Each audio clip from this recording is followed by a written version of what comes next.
movies at last. Looks like it, Aunt Mattie. Huh. Bye, Dad. Hello, son. Well, daughter, how was the moving picture tonight? Lovely. Mice, that's what it was. Just a lot of mice. There wasn't anybody killed in the whole thing. Oh, well, then I'll stick to these. These don't talk. And that big cluck Norman Maine was in the picture tonight. Never does anything but kiss a lot of girls. Norman Maine is one of the best actors in pictures. You and your movies, that's all you think about. You shouldn't be allowed to go to him at all if you're asking me. Too bad I was so busy in the kitchen. I didn't hear anybody asking you. Hello, Granny. Hello, darling. But of course, no one ever listens to me. They do if they're within 10 miles of you. Gadding around picture shows. House all cluttered up with movie magazines. And the other day, I caught her talking to a horse with a Swedish accent. Now, sis, we're only young once, you know. Ah, Hollywood. You'd better be getting yourself a good husband and stop mooning about Hollywood. You know what she wants to do? She wants to go to Hollywood. I've known it all along. I've seen her making faces in the mirror and talking to herself. That's what comes of your movies. Why, what would you do if you did go to Hollywood? I'd be an actress. I would, I tell you. I've always known I could. Guys, wouldn't it be wonderful to have a movie star in the family? Oh, Miss Blodgett, may I have your autograph? You may not know it, Alec, but you're practically on your way to bed. Oh, Miss Blodgett, you're my favorite actress. Won't you tell me the secret of your success? Oh, let me alone. I asked her, what's come over you? I'll tell you what's come over her. She's just a silly little girl whose head has been turned by the movies. And the sooner she forgets the whole thing, the better off she'll be. Why will I be better off? What's wrong with wanting to get out and make something of myself? What do you do that's so much better? Just because you're satisfied to sit here all your life, you think you can laugh at me. Well, someday you won't laugh at me. I'm going out and have a real life. I'm going to be somebody. You know, if it was spring, I'd say give her a good dose of sulfur and molasses.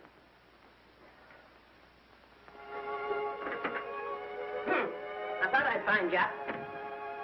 Oh, stop that. Now, stop crying. That isn't going to do you a bit of good. Oh, I'm crying because Aunt Mattie and Alec make me so mad. Oh, Alec and Aunt Mattie. Fiddlesticks. They're not important. You're the only one that counts. Esther, everyone in this world who has ever dreamed about better things has been laughed at. Don't you know that? Well, I suppose I do, but... But there'd never be anything but a wilderness. We didn't believe that. We were going to make a new country. Besides, we wanted to see our dreams come true. Oh, Granny, it must have been wonderful. It was wonderful. But don't you think for one single minute that it was easy, Esther Blodgett? We burned in summer and we froze in winter.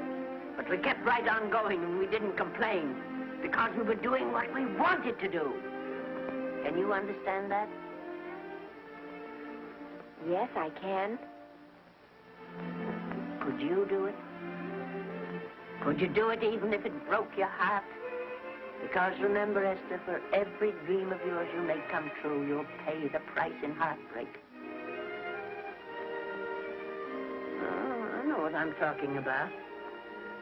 You may not believe it, but I was a young girl once. A very pretty young girl. A lot prettier than you are. And I was in love with your grandfather. And when some Indian devil put a bullet through him, that is as if it had gone right straight through my heart, too. But I remembered all he taught me. And I went right on. I buried him out there in that wilderness with my own hands. And I went right on that same day. And I kept right on going, even when your mother was born. Oh, Granny, I want to make it worthwhile.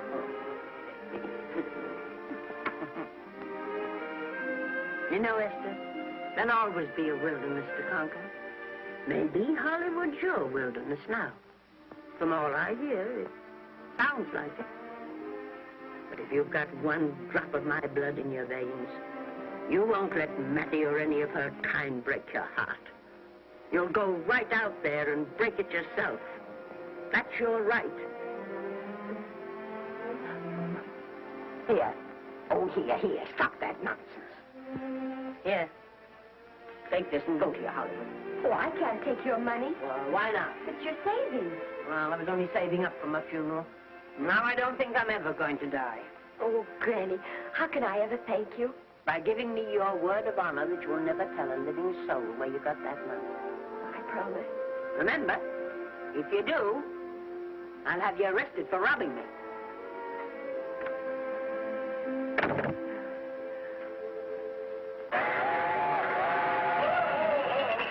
Here we are. Want something, Granny? Oh, I can make it, dear.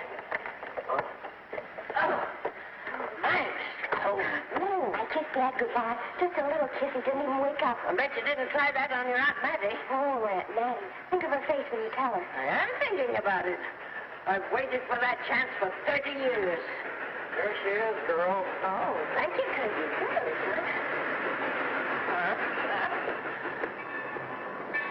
Well, come on. Here's your prairie schooner.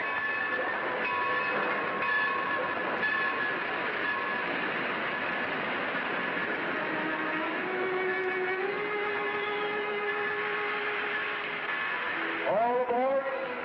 Oh, Granny. Go on. Goodbye, Granny. Goodbye. I'll be waiting for you in those movie pictures. Don't tell Mattie. You know, my eyes are not as good as they used to be, but my ears are all right. So you remember, talk up good and loud. All aboard. Bye. Bye. Bye, Granny. Bye.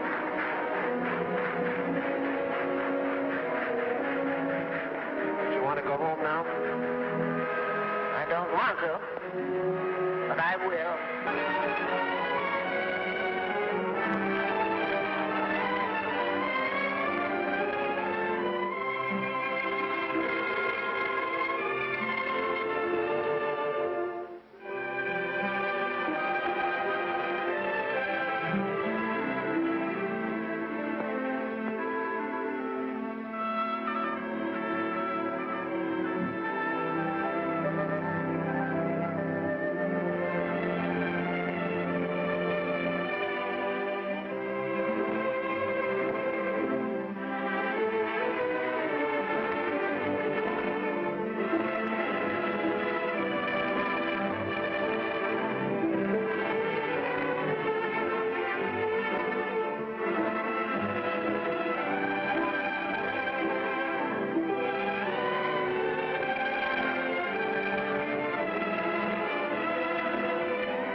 Good afternoon.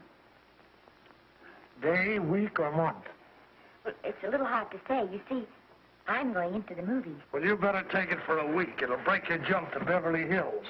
Are all the studios really near here? All except Gaumont British.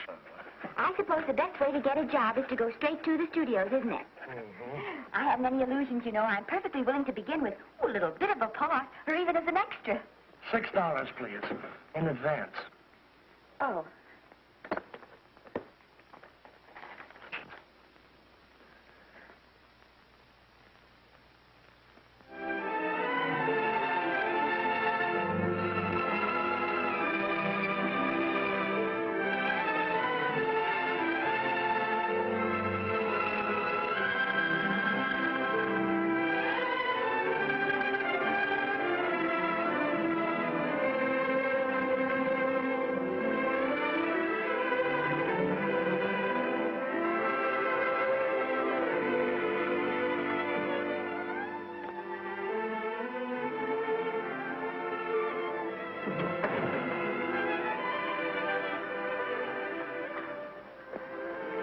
I beg your pardon.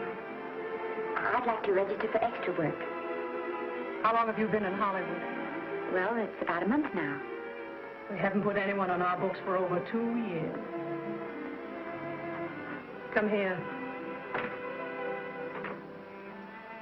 I'd like to show you something.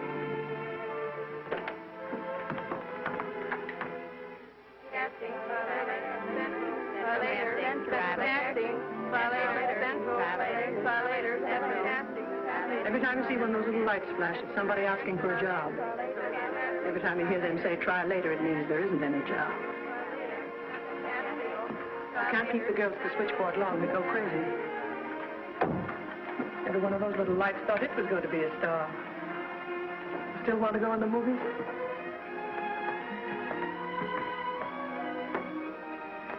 You know what your chances are? 1 in 100,000.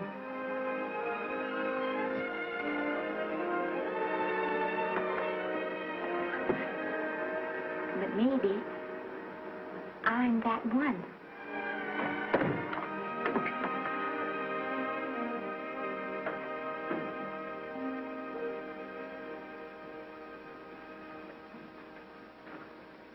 Any phone calls for me, Mr. Randall?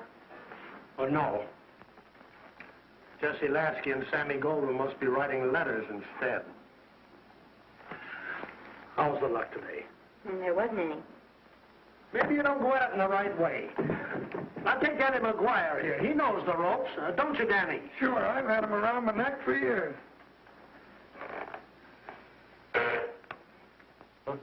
What? Oh, Miss Blodgett. Danny McGuire, our new tenant. How do you do? Mr. McGuire is a big director. Oh, are you really? Oh, could you possibly use me in a picture, Mr. McGuire? Of course, I haven't had much experience, but I don't think that really matters if you're willing. And Now I really listen, feel that... lady. In the first place, I'm not a director. I'm an assistant director. In the second place, if I had any jobs to give away, I'd confer one on myself. And in the third place, you should have stayed back home in the first place.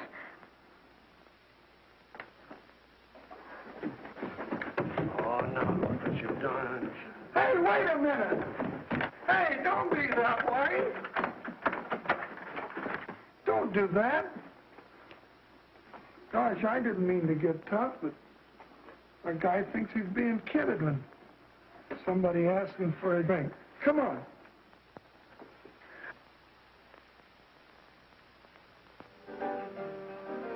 That's right, George. There's nothing like a little rum to take away that milk flavor.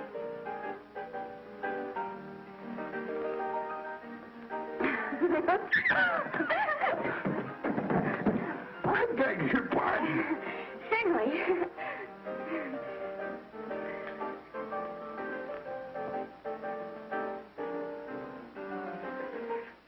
And when I sign my contract, the first thing I'm going to do is see that you direct every picture I'm in. That's my pal.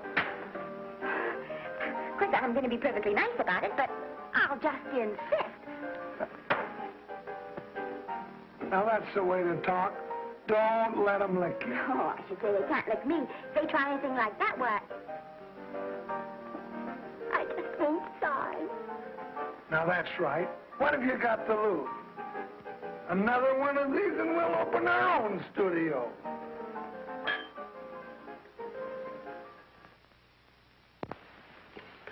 Bill rendered $24.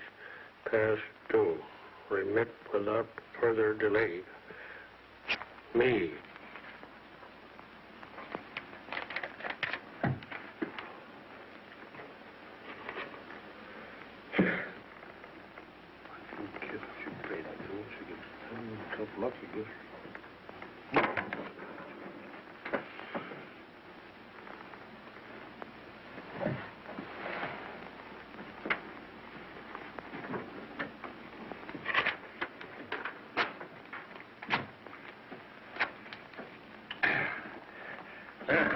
Fifth race.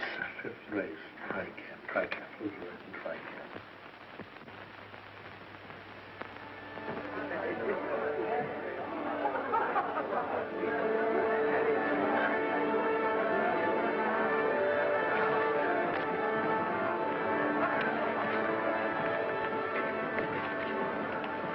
Hey, the program's going to be swell tonight. Now, you take this fella Beethoven. I'm a pushover for him. And Chopin, well, he's not so dusty either.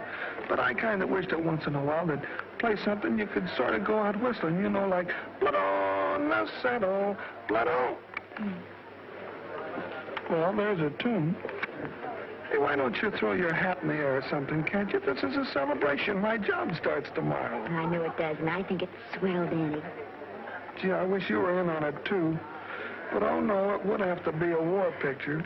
One of those big novelty numbers. A war picture without any beautiful women at the front. Oh, well, something will happen soon. Maybe. Why don't you go home, kid? Oh, Danny, I can't do that. I came here, and I've got to stay. Well, now, if it's on account of money, I can... Thanks, you've given me enough already. Anyhow, this is no time to be worrying. This is a party. Look at all the people. Everybody in the world. Look. That's me and the name.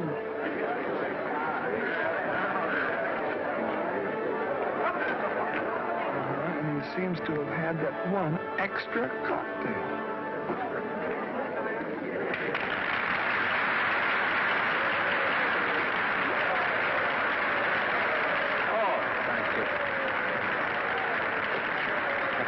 Sit down, you dope. That's for the orchestra leader.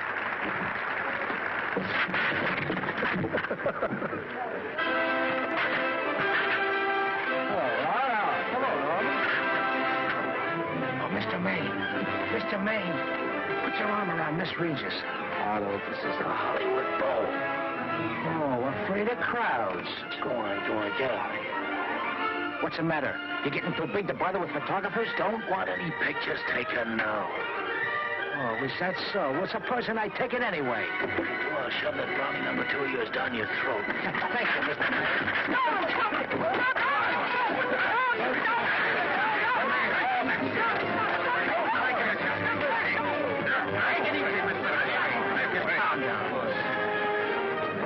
Normie, come back and sit down. Everybody's laughing at you.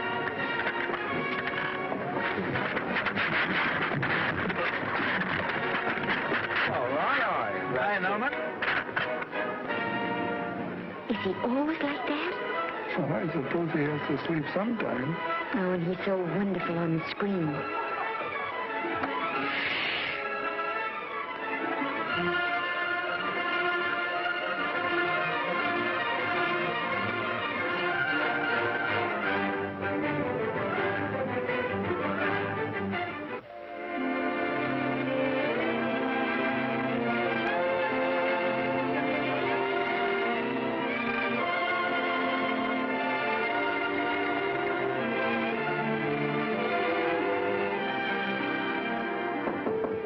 Come in. Hello, Danny. What's the matter? Well, believe it or not, I got a job for you. Danny, that's wonderful. When do I go to the studio? Well, you don't exactly go to the studio. Oh, it's on location. Well, it's not exactly on location. But of course, I have any makeup. Will you tell me what to get and sort of help me put it on? Well, you don't exactly need any makeup. You see, it's not really a picture job. It's being a waitress. Oh. Well, it's kind of a picture job if you look at it right. You said it was a waitress. Well, it's waitressing for Casey Burke, the big director over at our studio. He's giving a party tonight to kind of celebrate on account of finishing the picture, and he wanted me to get him an extra waitress, and it's $5. And I thought of you right away, Esther. That was awfully sweet of you, Danny. Well, there's going to be a lot of big people at Burke's house tonight, and I'll bet you there's any number of big directors. And if you're there, maybe they'll notice you. I could make them notice me. Sure you could, Esther. It's your chance. My chance. All right, Danny, I'll do it. Oh, but I can't. I haven't got the right things to wear. Oh, yeah. Now, you don't think the wardrobe department's right next to my office for nothing, do you? A perfect fit.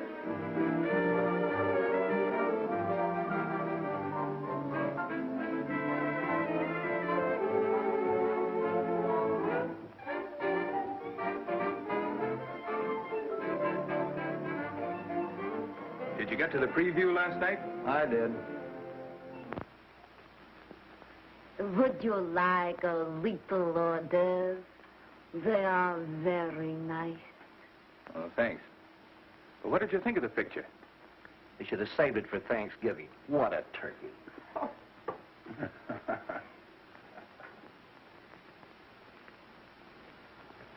Will you have some hors d'oeuvre? You do like hors d'oeuvre, don't you? I don't think there's anything so enjoyable as hors d'oeuvre before supper, and these are rarely delightful.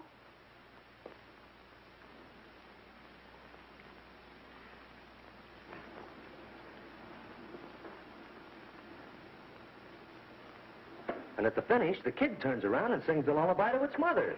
Pardon me, big boys, but would you like a little hors d'oeuvre? They say they're the best in town. Don't tell me. I know. Mae West. That's a great twist. But where are you going to find a 2-month-old baby that can sing? Hello, Oliver. Oh, hello, Casey. You want to fire me now? Wait till you see the picture. I'm not a director anymore. I'm a male nurse. What's the matter with the picture? Guy by the name of Norman Maine. His work is beginning to interfere with his drinking. Oliver, don't tell me I'm to direct his next picture, too. Mm-hmm. You were my favorite producer. Now, wait a minute. You just go right on with your directing. I'll take care of these stars. I know how to handle them. I had a serious talk with Norman after that Hollywood Bowl occurrence, and you don't have to worry any more about his behavior. Excuse me, Mr. Niles. Mr. Libby of your publicity department is on the telephone. He says it's most important, sir. It's about Mr. Maine. Thank you. Oh, it's probably just some little thing. Of course, Oliver. I'll turn on the radio and see if they've called out the National Guard yet. Hello, Libby. What's the good word? Mr. Norman Maine, America's Prince Charming, was apprehended driving an ambulance down Wilshire Boulevard with a siren going full blast. He explained he was a tree surgeon on a maternity case. Well, will it be in the papers? No, it won't be in the papers. But that's a nice, expensive hobby of yours, keeping Mr. Maine's informal entertainments out of the public press. Oh, that's fine work, Libby. Try and see that no one gets to Norman. He's probably home sleeping it off. Oliver. Yeah. Why can't you forget those dopes at the studio for one night? Business, business all the time. I don't know what's going to become of you. Norman, why didn't you call for me? Well, by darling, why didn't I call for you? In case you've forgotten, I was supposed to come here with you. Oh, that's all right. I got here without any trouble. The only reason I don't slap your face. Yes, darling, I know. Hello, John. Oh, hello, man. What's the matter with Oliver? He looks as if he'd had bad news. Hello, Mary. What's the matter, old boy? Maybe I'm wrong. I guess I've been drinking too much lately. No, you ought to cut it down. It's bad stuff. Scotch and soda.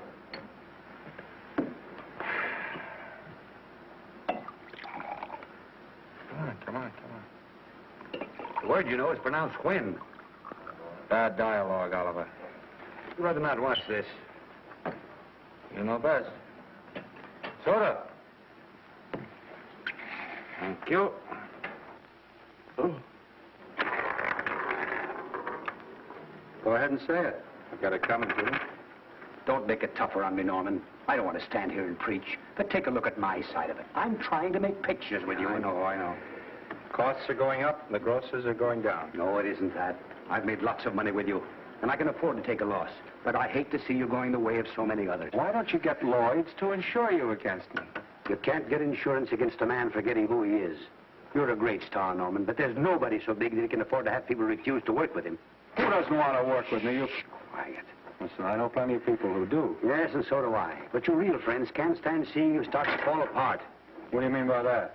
The first signs are always the same. Not being able to remember your lines. Cameraman struggling to cover your hangovers. And all because you have to have a good time. Every day and every night. Listen, I've warned you for a long time. Okay, Oliver, you're a swell guy. You won't lose any money on me. I'll promise you that. I'll be ready for the curtains when the time comes.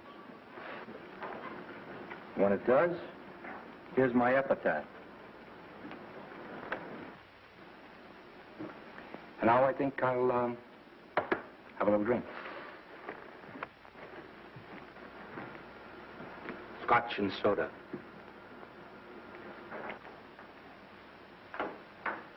Scotch and soda. Ooh.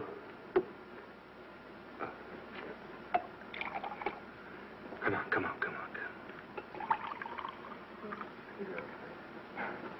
A little soda? Caviar? No, thanks.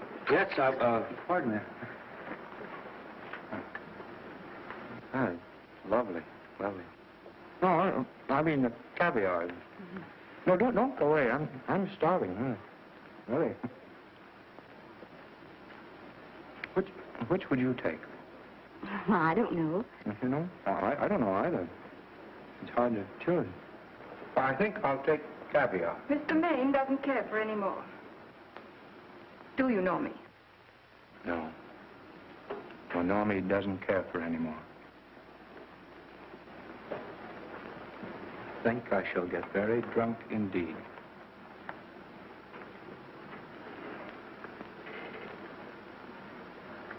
Scotch and soda. Sorry, I have something.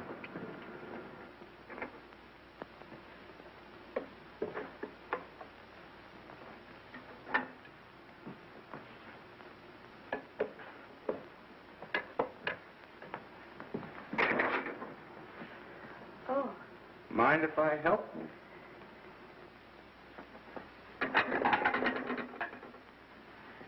Won't they miss you? Oh, no. They'll just look under the table, and when they see I'm not there, they'll forget the whole matter. Hey, what's your name? Esther Blodgett. My name's Maine. I know. You do? Ah.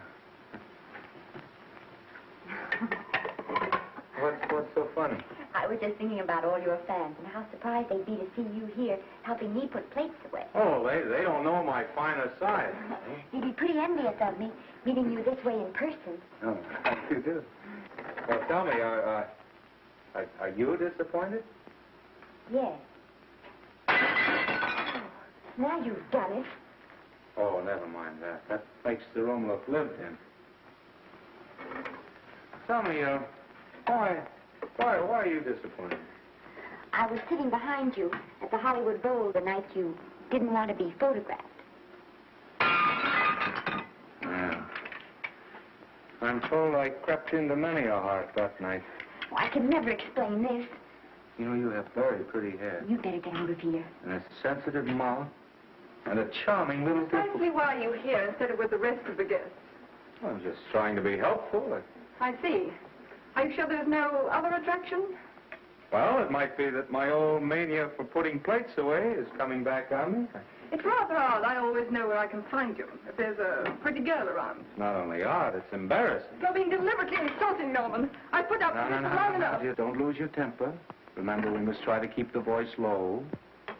I know you'll excuse us if we go on with our work.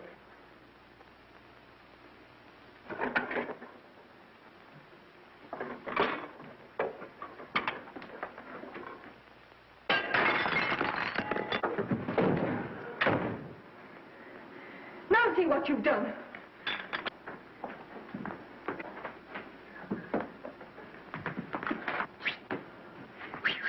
Come here. Help me up. Are you hurt? No more than usual. Come on, the wolves are on us. We gotta get out of here. Oh, I can't. The dishes aren't finished. Oh, yes, they are.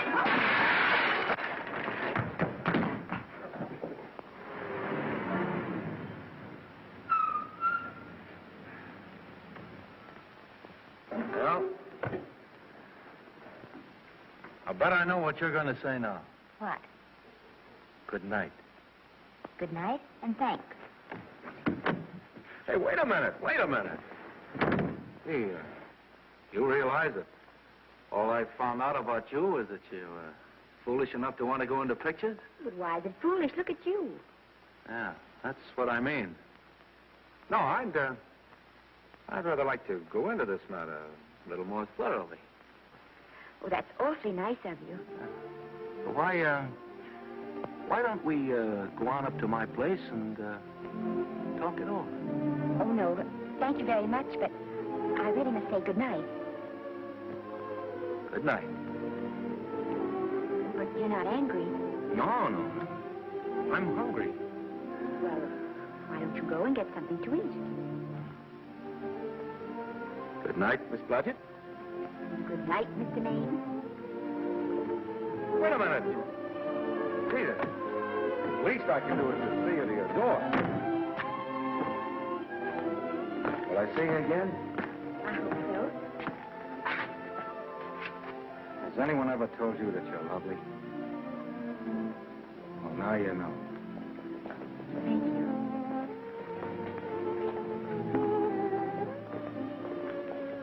It's hard to say, but I want to say it anyway. You know, on the screen, I'm a, you know, in private life, I'm a, you know. But whatever I do, I still respect lovely things. And you're lovely. You understand? Yes, I think I do. And it isn't that bump on the head that's doing this. Well, I'm glad.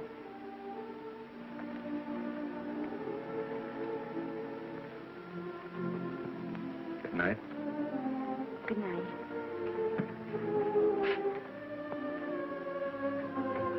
Hey! You mind if I take just one more look?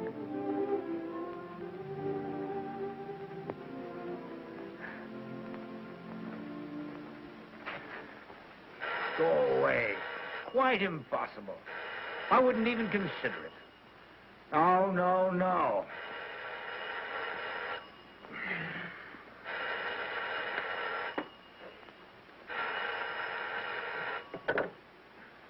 Hello?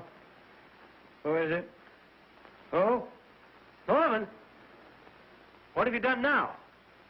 You're not in jail, are you? Oh. Yes, I see. Oh, it's that again. I see. She's beautiful. Yeah, I know. You want me to give her a screen test?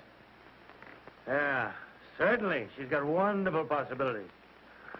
Oh, you know she's got something. Well, you knew all the other ones had something, too. Oh, no. I tell you, Oliver, she's got that sincerity and honestness and a... Tim, try to get a little steep now, old man. Right. All right, boy. Good night. Now, tell us.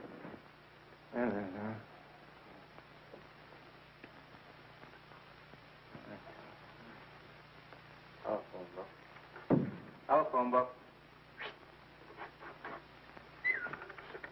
Hey. Telephone. Hey, Olive, telephone book.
Telephone.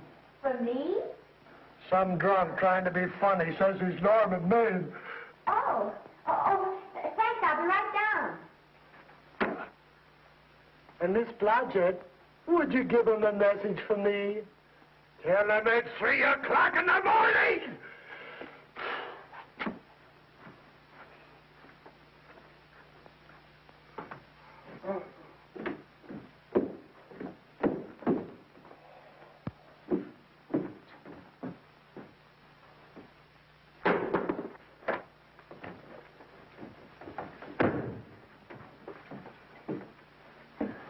Hello?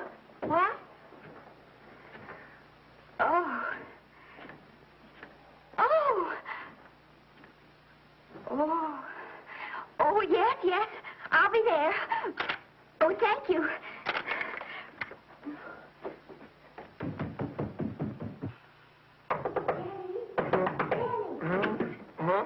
Daddy, what do you think? I'm going to take a test tomorrow, and Norman Main's helping me do it.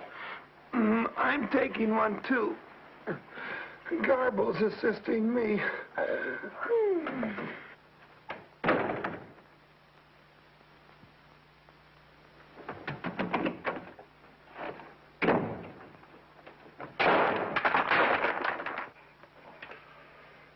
Oh.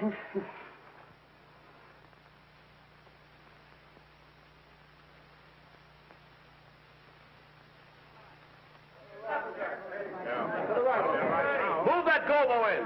Would you sure come that broad? No, the Yankee. Is this light too hot for you, Hanley? Okay, but cut down on the backlight. Put a double on that 90. Bring it down a little. That's it. Now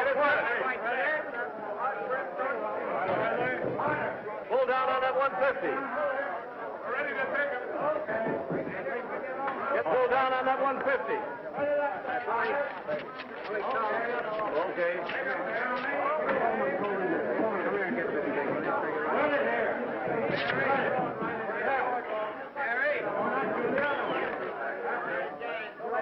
Bring me an apple box. Listen, gentlemen, please, if you don't mind. This is just a test. Ready, Mr. Burke? All ready, Mr. Burke. Ready, Mr. Burke. Ready now, Mr. Burke. All ready, Mr. Burke. We're ready now, Mr. Burke. All ready, Mr. Burke. We're ready, Mr. Burke. All right, let's take it. Quiet! Quiet! Quiet! Quiet! Quiet! Ready, Norman? Yeah. You ready, Miss, what's your name? You'll soon know your name, Esther. The whole world's going to know it. But I'm so scared. Maybe I better not try it today. Oh, come on, now, don't be foolish. They all had to go through this. Harlow, Lombard, Myrna Loy, and now, Esther Blodgett. All right. I'm ready. This is a take. Rolling. Quiet. Hey.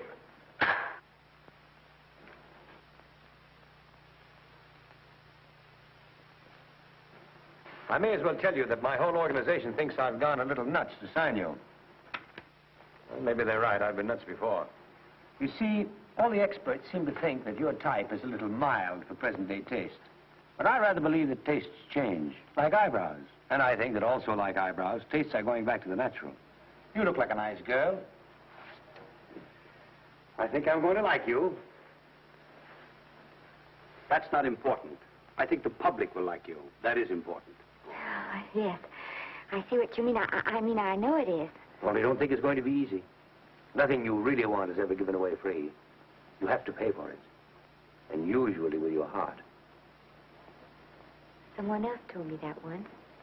But you still have to work it out for yourself. Oh, well, all this is just a long way of saying, I'm glad you're with us and good luck to you. And now I'm going to turn you over to our demon press agent, Libby. Don't let him frighten you. He has a heart of gold, only harder. And for the love of Pete, learn to close your mouth and keep it closed, even in your love scenes.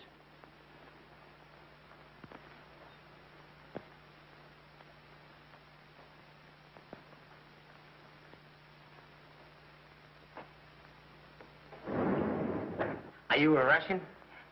No, I was born in Fillmore, North Dakota. Oh, no. First saw light of day in a mountain cabin, a trapper's hut, high up in the Rockies. Go on. Well, I always wanted to be an actress. Dreamed of footlights as Lonely Kitty. Are you sure there's no Russian in your family? Positive. That's a shame. Well, what does your father do? He's a farmer. Social registerite father. Fed up with hypocrisies of 400, sought wilderness for consolation. There amidst the mountain flowers, he raised another blossom. His lovely little daughter. What's your name? Esther Victoria Blodgett.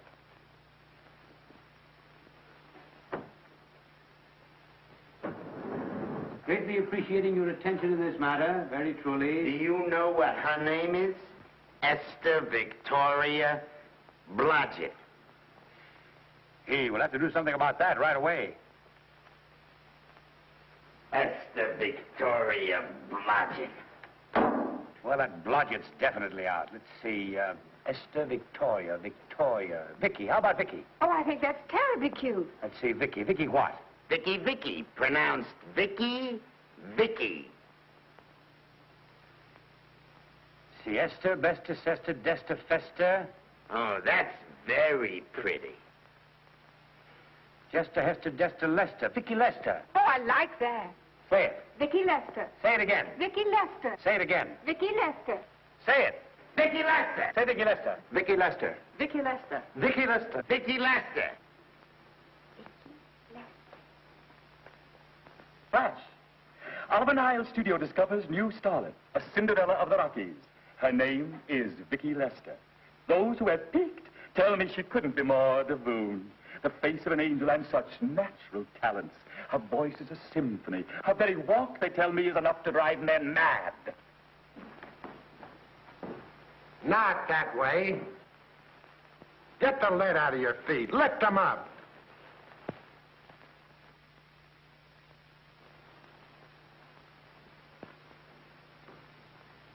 That's better. It's terrible, but... Acme Trucking Company? No. Mr. Smith is not in.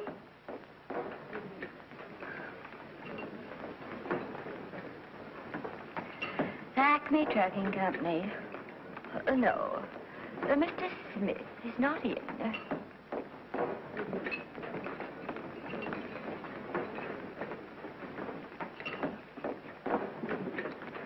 Good morning. What can I bring you, Mr. Maine? That just shows how long you've been here. Mabel, bless you. How soon are you and I going to be married, huh? I don't know. You'll have to ask my mother.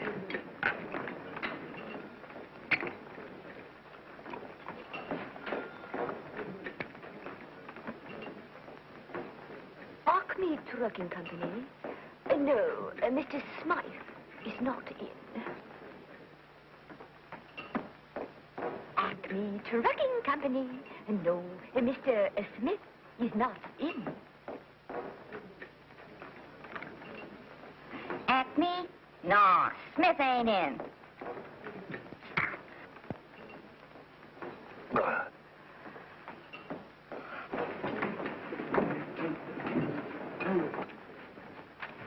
Acme Trucking Company? I'd like to speak to Mr. Smith, please. Mr. Smith is not... Oh, Norman. What's all this between you and Smith? I've got a part. It's only one line, but it's in the picture. Well, it's ambition that made you break that date with me last night. Well, I had to be here so early this morning, and So did I. I had to stay up all night to make it. you've started your picture, haven't you? No, we're still in the testing stage. You can't seem to get the right girl for the lead.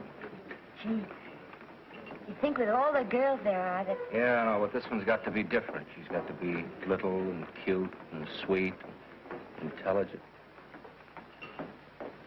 It'll blow me down. What? Will close my tired old eyes. Well, what is it? Hold everything. Come on. Come on.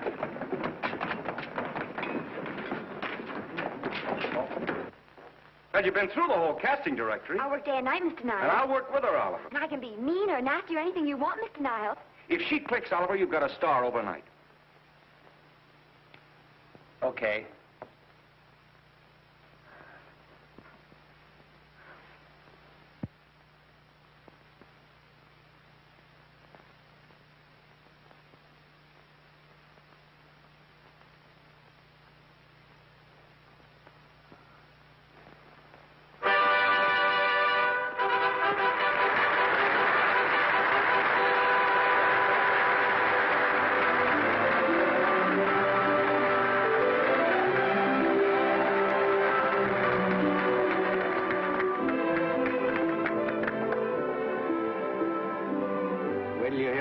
end of the picture.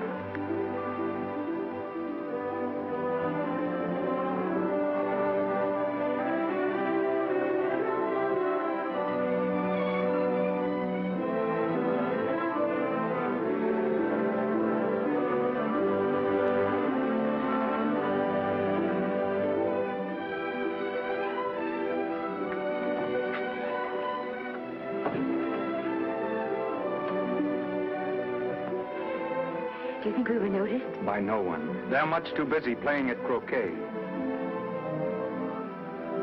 I've loved you all my life. But we only met 2 days ago. That's when my life began.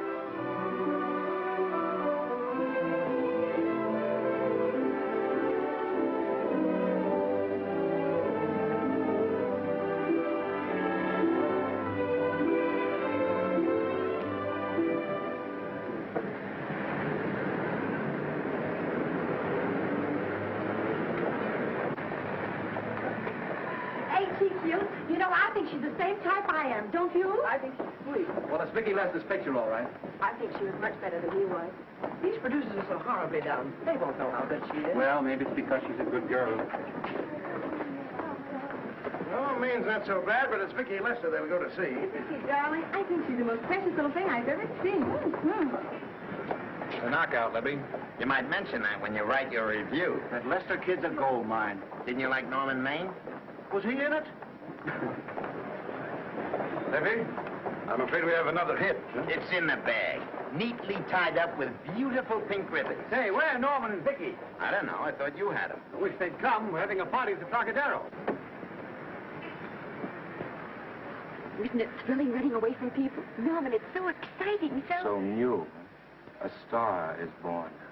Come on, run.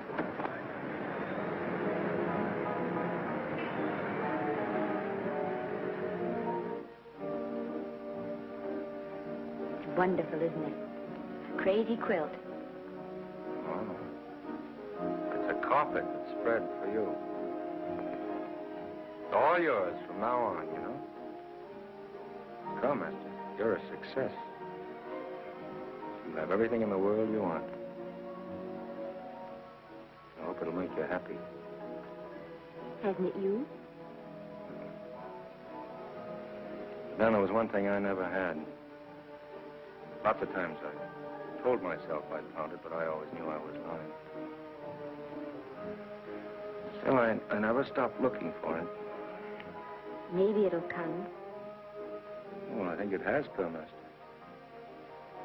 I only wish it weren't too late. Oh, but it's not too late.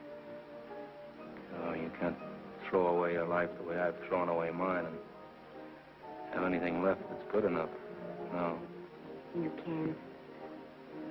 Norman, you can. You mustn't tell me that, Esther. I'm so afraid that I'll believe it.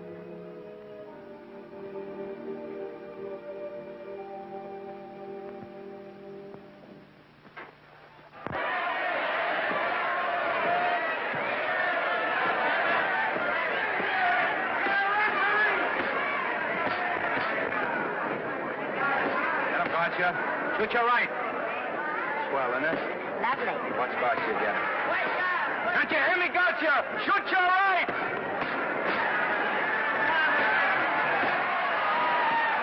He's down! Gotcha, got him! Gotcha, got him! He did, didn't he? Yeah, but he'll be up, though. You like it? Sure I did. You like me? Sure I did. Ooh, that reminds me. Will you marry me? No, thank you. Come on, Gotcha, finish him. Why won't you marry me? Wasn't that dependable? Hey, shoot your right! Throw away your money? Break him up in there, break him up. Drink so much. Well, suppose I quit drinking. Yes? Come on, Gotcha, shoot the right in there, the right! Suppose I save my money. Yes? There he goes, let him have it! Suppose I became absolutely dependable on all occasions. Yes?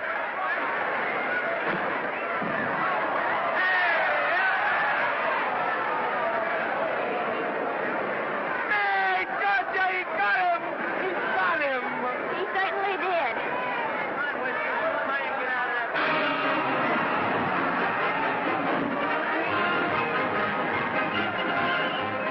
Gee, that's a beautiful fight. Norman, What, dear? would I'd marry you? No, certainly not. I was just supposing. We're going to be married. Guess I didn't read that line right. I'll try it again. We are going to be married. Both of us. Yeah, to each other. What do you think of that? Well, when? Where? Well, we thought we'd elope in the conventional manner. What's the matter? Trying to decide whether it's good for the studio. Is it? It is. And bless you, my children. When's it going to happen? Oh, we thought we'd just sneak out sometime. We're not telling anyone but you. Listen to this. The screen's ideal romance blossomed into breathtaking reality today when Vicki Lester and Norman Maine, America's dream lovers, slipped quietly through the portals of holy matrimony. How does it sound? Horrible. But you see, we're going to elope. Sure you are. It'll be the biggest elopement this town ever saw. We'll get a tie-up with the Army, have you escorted all the way down to Yuma by 20 of their new bombing planes. Is he going with us? Don't you think we can work this thing out better alone? No sense in bothering the happy couple with all the details. I'll see to it that you get a carbon copy of the whole layout. I can hardly wait. I'm sorry. We didn't realize that we were in the way. While you're settling the details, you don't mind if I take this woman out and buy her a ring, do you? Sure, go ahead. We want everything legal. That's a charming match. A nice girl like Vicki. And public nuisance #1. Now, wait a minute, Libby. Norman's all right. And if you'll pardon my pointing, Vicky's business is her own. It doesn't require any comments. I wasn't making any comments. I just said it was a rotten shame. So go ahead and plan the elopement. Oh, that elopement stuff is out. You can't get any scope in that. We're going to have a wedding. Where'll we have it? Customary place, I believe, is a church. Nah, it's been done. This has got to be something big. The beach. I can visualize it. The bridesmaids in bathing suits. 20,000 Santa Monica school children spelling out the word love. It's a novelty, but is it big enough? Why not the city hall? A police escort of every motorcycle cop in town. Sirens screaming, confetti pouring out of buildings like the Lindbergh reception in New York, only on a big scale. What's the matter? Isn't it big enough? And now if any man can show just cause why these two may not be lawfully joined together, let him now speak or else hereafter forever hold his peace. Do you, Alfred Henkel, take this woman as your lawful wedded wife? Will you love, comfort, honor, and keep her in sickness and health as long as you both shall live? I will. Do you, I beg your pardon. Do you, Esther Blodgett, take this man as your lawful wedded husband? Will you obey, serve, love, honor, and keep him in sickness and health as long as you both shall live? I will. Place the ring on her finger. Hurry, please. Now, by virtues of the power invested in me as Justice of the Peace of San Bardo Township, County of Los Angeles, I pronounce you man and wife.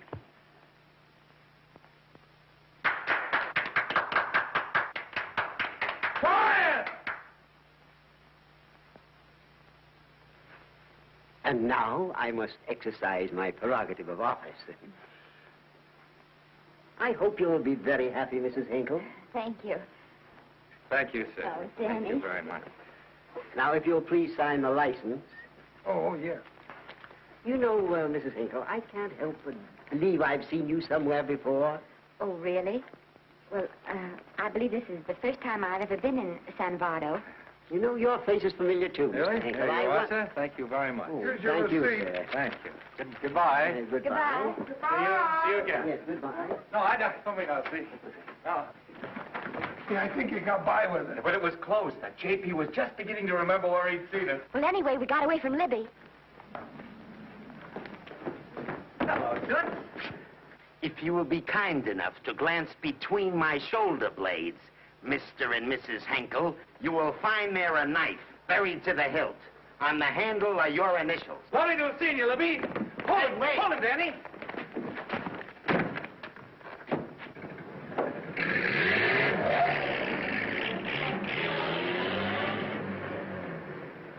There go a couple of rats I raised from mice. Well, they got a right to get married, haven't they? I haven't got any right to double-cross the public, and I haven't done it yet. Hey!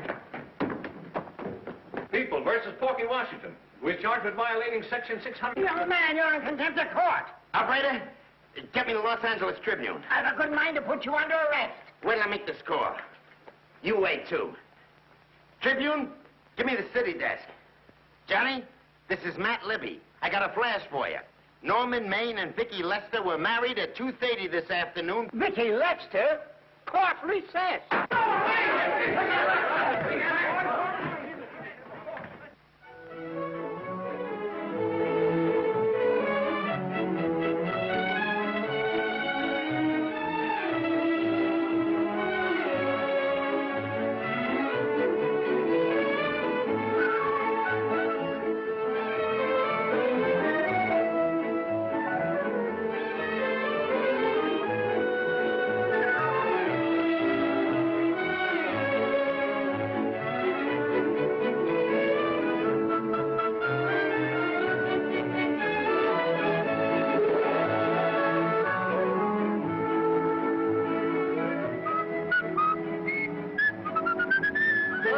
Give me a horse, a great big horse, a great big buckaroo, and let me wahoo, wahoo,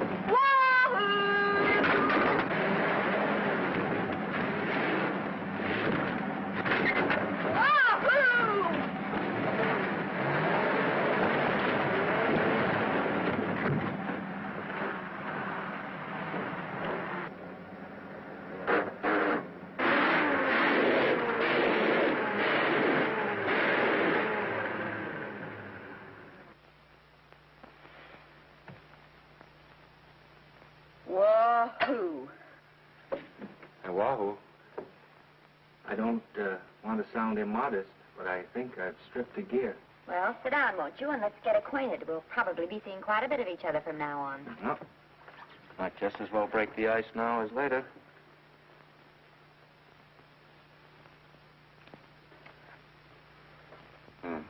Now we're old friends. Hey, have I got time for a shower before dinner? Plenty, if you can find a shower. I never can remember where that thing is. Does it pull out or slide under? Here, I think I can find it. Nope, it's the linen closet. Here it is. Nice work. Oh, half the time those things are just luck. I'll see if I can disinfect this steak.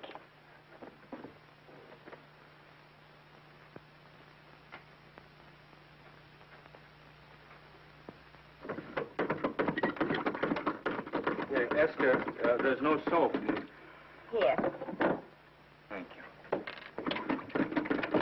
Oh, and Esther. Yes, dear? I'll need a washcloth, please. Oh. How you fix the cigarette? You know I never smoke underwater. Well, what do I do to make this thing work? Pull that gadget at the top and pray for rain.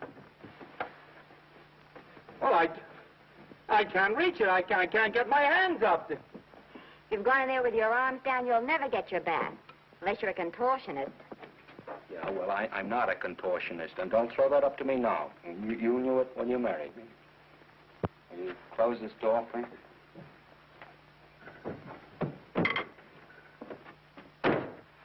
Thank you.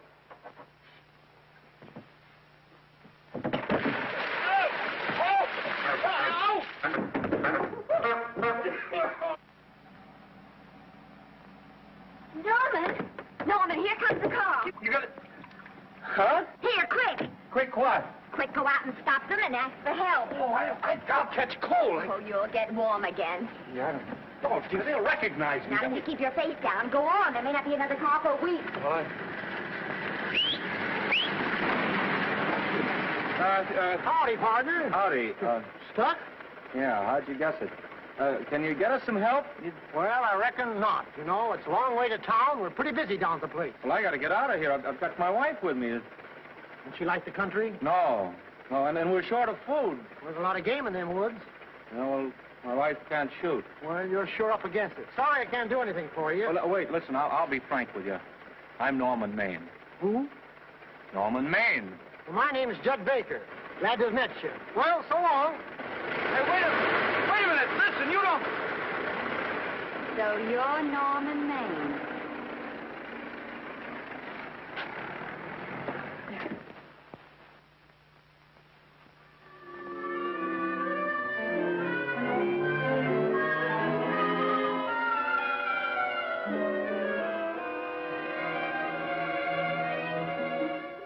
I got my prestige to look out for. I'm supposed to be the best publicity man in the racket. And they laughed themselves sick when I even try to get a decent mention of Maine. Yes, I know how sensitive you are, Libby, and I don't like to see your feelings hurt. Thanks, boss. Now, Vicky, there's a dish for free space. But if Maine swam across the Pacific, the papers would keep it a secret. Well, the exhibitors don't like him, the critics don't like him, the public don't like him, and I don't like him. Who likes him?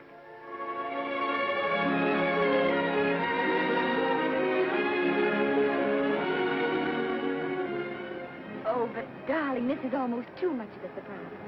And there I was in my touching innocence, thinking we were going to live at the beach house. Oh, we'll still keep the place at Malibu. But this is special. This is our castle. It used to be in the air, you know? We'll never use any ugly words like contracts and pictures and careers. When we come in those gates, we'll check the studio outside. Come on, I got another little surprise for you.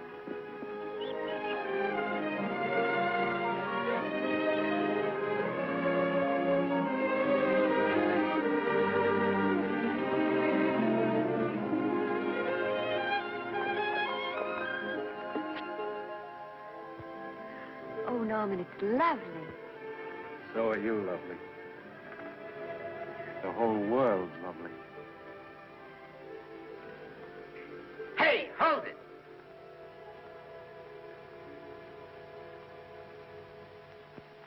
That's it. Caption, their honeymoon never ends. All right, let's get some pictures.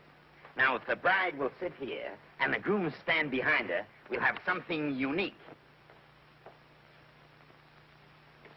Now let's go after something different. You sit down and she'll stand up. Pretty radical, isn't it? Yeah, but in a nice way. Okay, I don't fire. Caption, their honeymoon begins anew. Ah, the producer. Caption, their honeymoon ceases abruptly. Hello, Oliver, glad to see you. No, I'm glad you're back. Thank you. Vicky, how well you're looking. Hello, Oliver. Am I interrupting? Yes, thank you. Just want a couple more pictures. That's enough of both of them. What they're asking for is exclusives of Miss Lester. Alone. Oh, I see.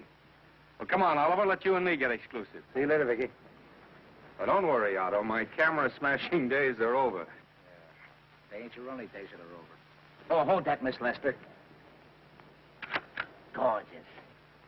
Well, Oliver, how's the dividend situation? Very pleasant. I think we'll show $2 million on the next quarter. Oh, smart move of mine to sell my stock, eh? Oh, well, when you need money, you need it. Well, some people save up for just such an event. You know, there's bound to be a rainy day occasionally. Yeah, but as a citizen of California, I've always refused to admit that. Yes, I know, but still it does rain. Well, anyway, you can thank me for some of those dividends of yours. Mm-hmm. Oh, can't you? Oh, sure. That was a little too quick, Oliver. What's the matter? The Enchanted Hour was a smash hit, wasn't it? Well, it made Vicky a star overnight. Yes, it should have. How about me? Oh, let's talk about business at the office, Norman. Beautiful pool you have here. Beautiful. Oh, now let's talk about it here. Didn't they like me? Well, maybe the pot wasn't just right. That was the best part of the year. Look, Oliver. Do you think I'm slipping? Can you take it? Yeah, go ahead. The tense is wrong. You're not slipping. You've slipped. Oh, my fan mail's still big. Norman. Fans will write to anybody for a photograph. It only costs 3 cents for a stamp, and that makes photographs cheaper than wallpaper. But every 25 cents they pay for a theater ticket buys them the right to be a critic. And your last few performances, Norman, have not pleased your critics.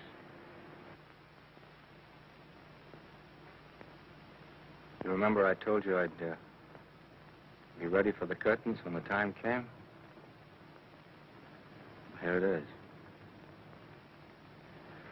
Let's call off the contract, no hard feelings. We're not quitting, either of us. There's no explaining these things. We've all seen how the public turns. Maybe we can turn them back. I've got a swell script lined up for you. About Esther. You think that I'm going to get in her way? Well, as a matter of fact, as it happens, there's no part in this story for her. I'd more or less planned to star her in a picture of her own, with that young Pemberton opposite her. He's coming along nicely. Good for young Pemberton. All right, Oliver. We'll make a try at it. Let's hope it's not too late.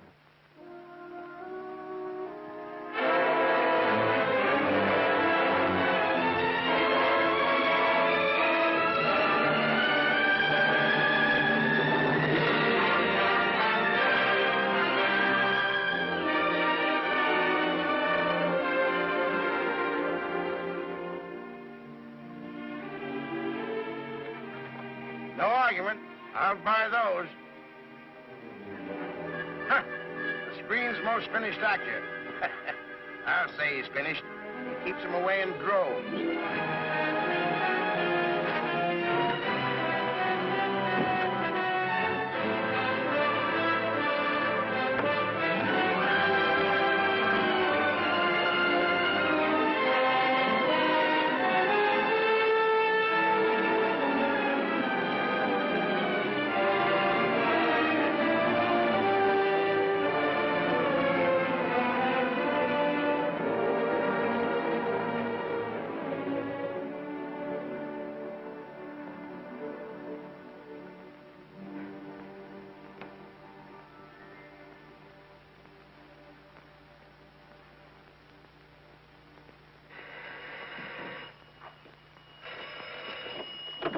Hello? No, Miss Lester isn't home as yet. No, I'm not the butler. But I can take a message just as well as he can, honest. Oh, is that you, Norman? Swell. Listen, Norman, this is Artie Carver. Hiya, kid. Swell. Say, I hear you're through with Oliver Niles. Is that on the level? Please, Artie, I'm not news anymore. Forget it. Say, what kind of a settlement did you make on your contract? Give me a figure so I can do a story on it. There was no money involved. We just called it quits. Okay, I'll fill in my own figure. Say, by the way, I've been trying to get an interview with Vicky for 2 weeks, but she's always busy. How about you giving an old pal a break by speaking to her for me? Sure, I'll ask her. Swell. So long.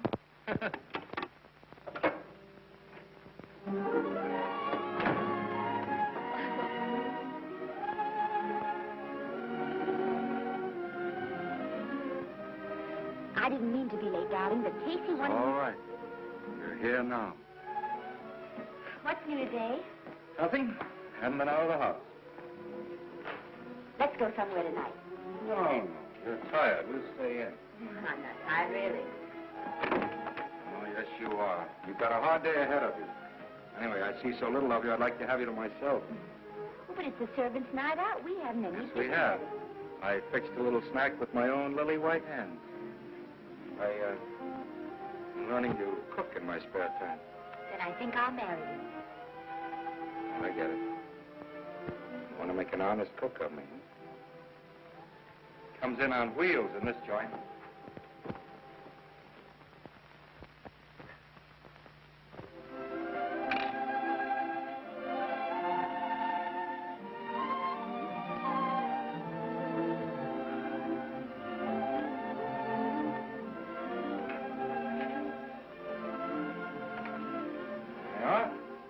How's it look?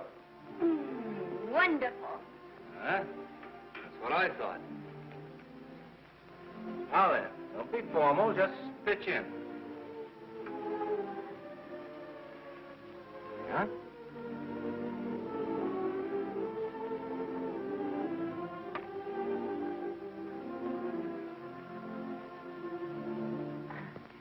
I'm afraid my mouth's not quite big enough. I'll measure it next time and make them to size. A little hard to lift, too. In fact, I think I'll take those measurements right now.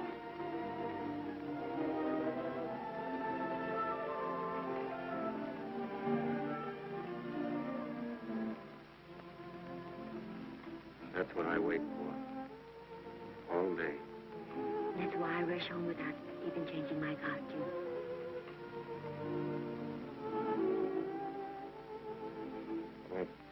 We're forgetting that we're hungry. Would you like a sandwich? Thank you. I still have a little work on this one.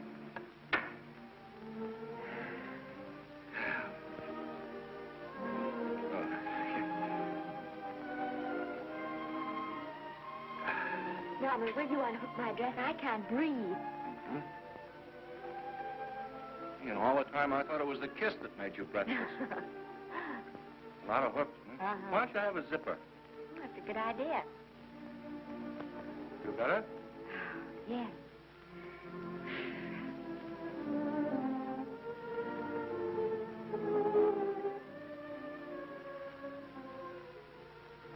Don't look now, but I think that guy on your left is in love with you. I hope so.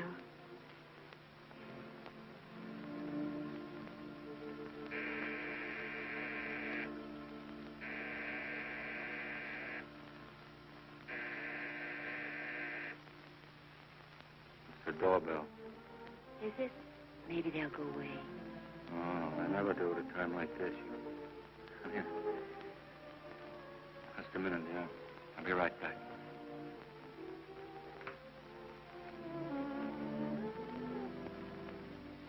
Does Vicky Lester live here? Yes. I got a package for her. I'll sign for it. Now, who are you? I'm her husband. Oh, sure. I'm right here, Mr. Lester.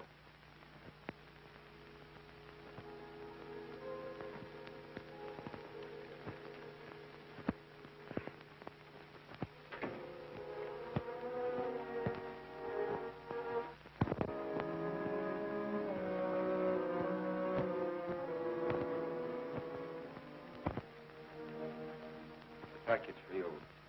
Oh, by the way, I forgot to tell you, they want you for a benefit at Shrine Auditorium next Wednesday night. I told them I'd ask you. And, Oh, darling, I don't want to hear about that now. well, you better wait till I finish before I forget them all. The Academy dinner secretary phoned. She wants to know if you want a table reserved for you.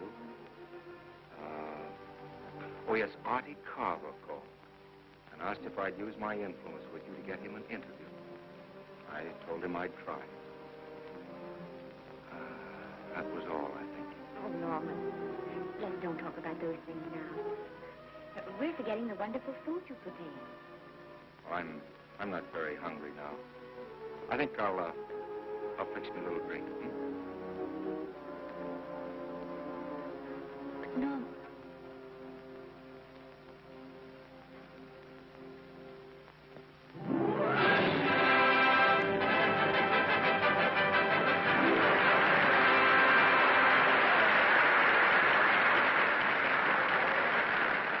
Norman would come. Stop worrying. And think how nice that statuette is going to look on your mantelpiece. Do you suppose anything's happened to him? But of course not. He's just been held up in traffic. You think about that statuette. And now we arrive at the climax of the annual dinner of the Academy of Motion Picture Arts and Science, the highest award within our power to bestow. We have already applauded with our hearts as well as our hands, while awards have been given those gentlemen who during the past year have rendered distinguished service to the motion picture industry. We now pay honor to the ladies, or rather to one lady. We offer to her the Academy Award for the finest performance of the past year.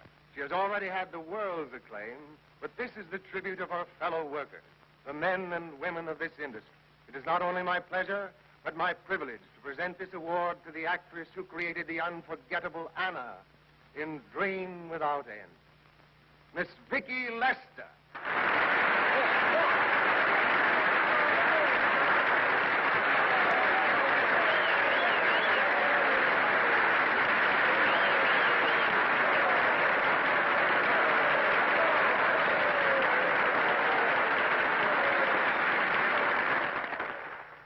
What more can we say, Miss Lester? This says it all for us.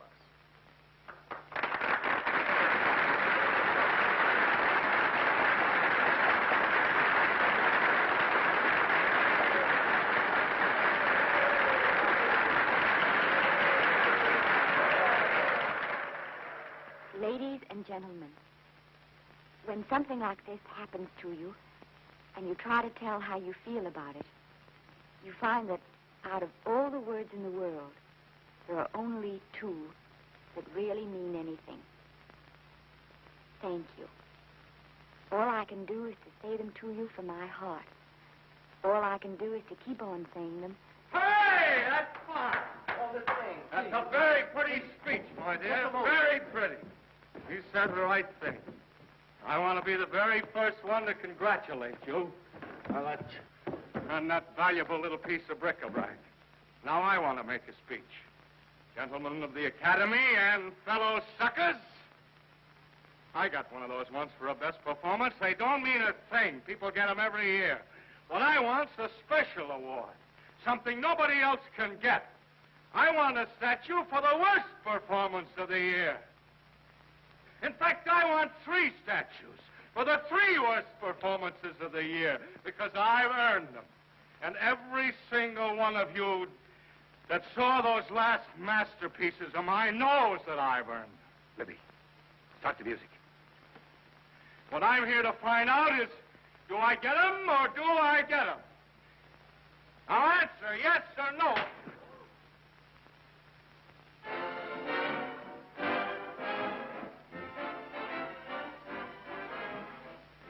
Norman, darling, let's go and sit down.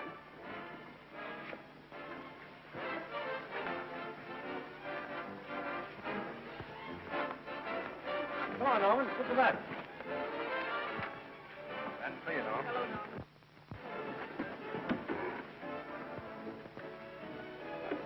Well, Norman, how are you? Hi, Oliver. My dear, do let me congratulate you. You must be terribly proud and happy tonight. Thank you.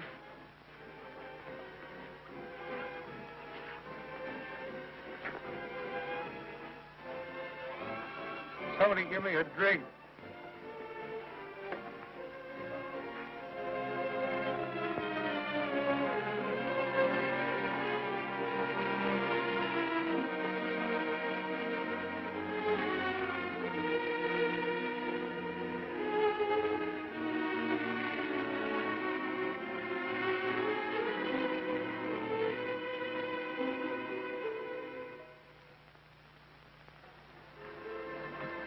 Oliver, it's nice of you to come to my dressing room. Vicky, how are you? I missed you. Everyone's missed you. Have a nice trip. Well, the 3-month tour of the theater circuit scarcely comes under the head of pleasure. But the way they're screaming for your pictures all over the country. Miss Lester, if I may talk shop, you are a knockout. Thank you. It's good to hear that. You've been crying. A little. How's Norman?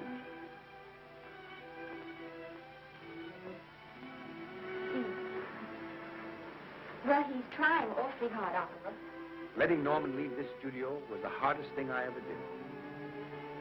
There was nothing else I could do. I know.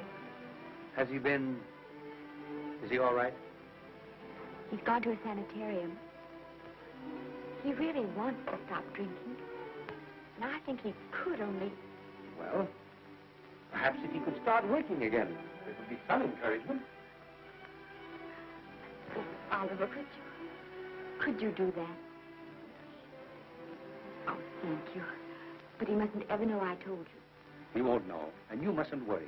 I want you to keep up your good work in this picture. I'll try, Oliver. That's the one thing I can do for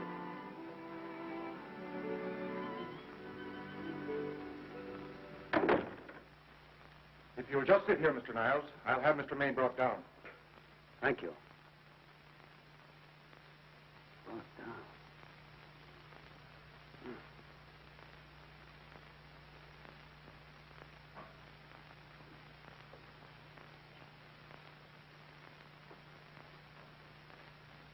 Hello, Oliver. Welcome to Liberty Hall. Hello, Norman. Well, no, Mr. Niles isn't slipping me a case of scotch, Cuddles. This is just a handshake. This is Cuddles, Oliver, my social secretary. We go everywhere together. How are you feeling, Norman? Fine. Getting along remarkably well, Cuddles tells me. He says you ought to see some of the boys. Let's sit down. Yeah. Cuddles, we really don't need you. Touching, isn't it? Can't bear to have me out of his sight. Are you comfortable here, Norman? Comfortable. It's positively luxurious. They even have iron bars in the windows to keep out the draft. How much longer are you going to be here? Oh, well, I'm really cured now. I'm just staying on for an extra week or two to get in good shape, you know? After all, there's no particular hurry to return to the cameras.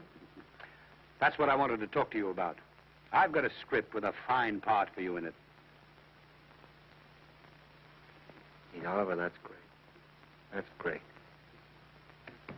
Who plays opposite me? Well, it is not exactly the lead. Young Pemberton's doing that. But I tell you frankly, I consider your part better than the lead. Oh, I see. It's better than the lead. Well, of course, it isn't terribly long, but it's one of those parts that makes an impression on you. They'll be thinking about you all through the picture. Mm-hmm. Well, the thing is, Oliver, I'm pretty well set at another studio. I'm not at liberty at the moment to tell you which one. You know yourself how those things are. Of course. But it's a big picture. One of the biggest of the year. And the part. Every actor in Hollywood would give his teeth to play. Well, that's fine, Norman. Naturally, that will tie you up for a while, but we won't get to this picture for some time. And perhaps, if you want to consider it for later on, well, we'll I'll tell you, Oliver, you'd better not count on it. See, I've got several pictures lined up after this one, and they're talking to me about England. You know, they're doing some very interesting things over there, you know? Mm-hmm. Hey. What is it, Cuddle? Speak right out. We all love you. For dinner. Oh, here we dine at 5:30 here. Makes the nights longer. Well, goodbye, Norman. I'm glad to see you getting along so well. Be out in no time. I'll have to introduce myself all over to a lot of people. They won't know me when I'm not drinking. Goodbye. Goodbye, Norman. Thanks for dropping in. Well, Cuddles? Alone at last, eh?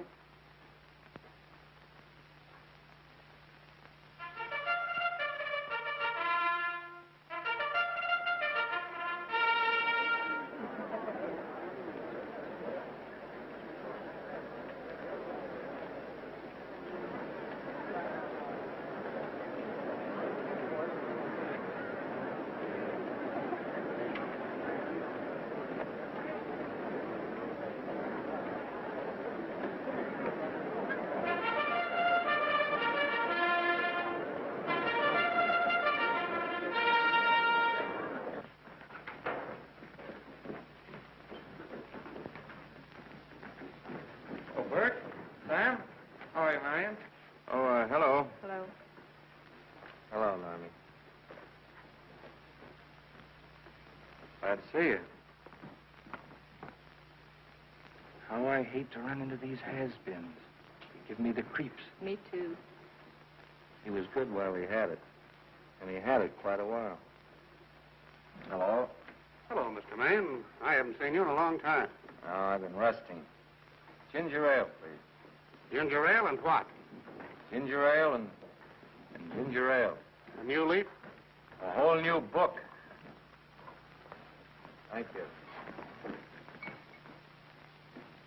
Scotch straight. Hello, Libby. Why, it's Mr. America of yesteryear. Do they let you wander about now without a keeper? Oh, sure. I'm a trustee now. Didn't expect to find you at Santa Anita. What do they do with the actors while you're away? Oh, they cut them into slices and fry them with eggs.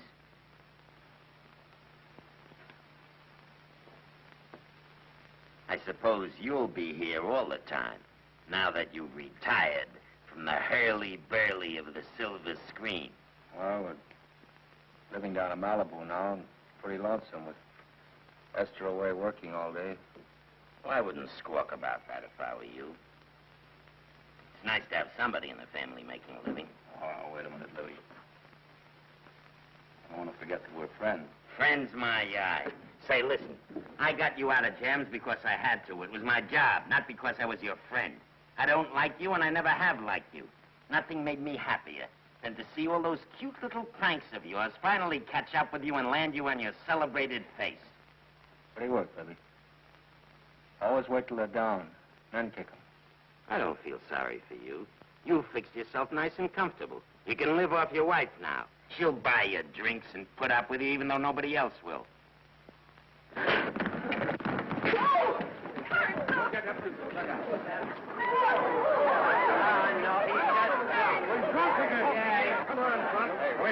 a minute. Come on outside for you, wife. I'm Norman Maine. Oh, that's not my fault. Oh, don't bother to toss him out. He's harmless. All right, Mr. Libby, if you say so. Sure, let him go. What can he do? He can't fight any better than he can act. Norman Maine. Oh, he's drunk again. Why, he's been drunk for years.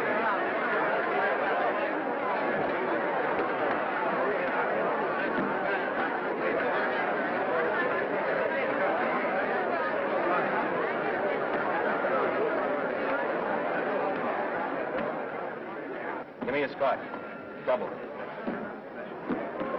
Leave the bottle here.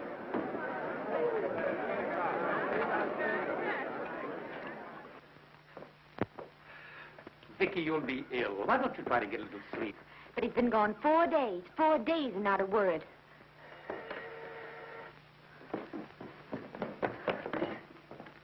Oliver, I can't. I just can't. Hello? No, this is Oliver Niles speaking. What? Where? Thank you. What is it? Nothing. Oliver, tell me. He's in the night court. He's been arrested on a drunk charge. Now, he's all right. He isn't hurt. I'm going right on and get him out. I'm going with you. Vicky, it isn't any place for you, and if it gets in the papers, What they'll do be... I care about the papers? I'm going with you.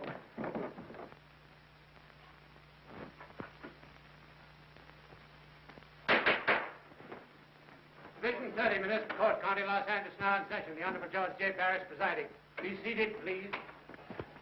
Was you able to do anything? Judge wouldn't even see me. Ready, Your Honor.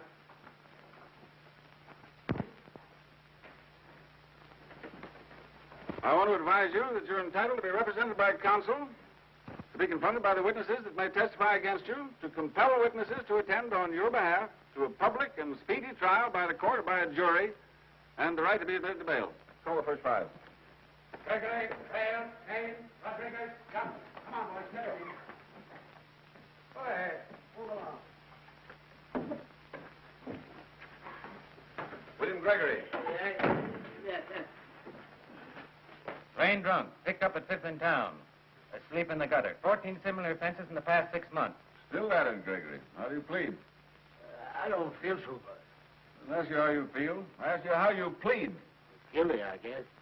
When did you get out the last time? Just before Christmas. Well, I'm sorry you'll have to miss New Year's. But you'll be out in time for Washington's birthday, 60 days.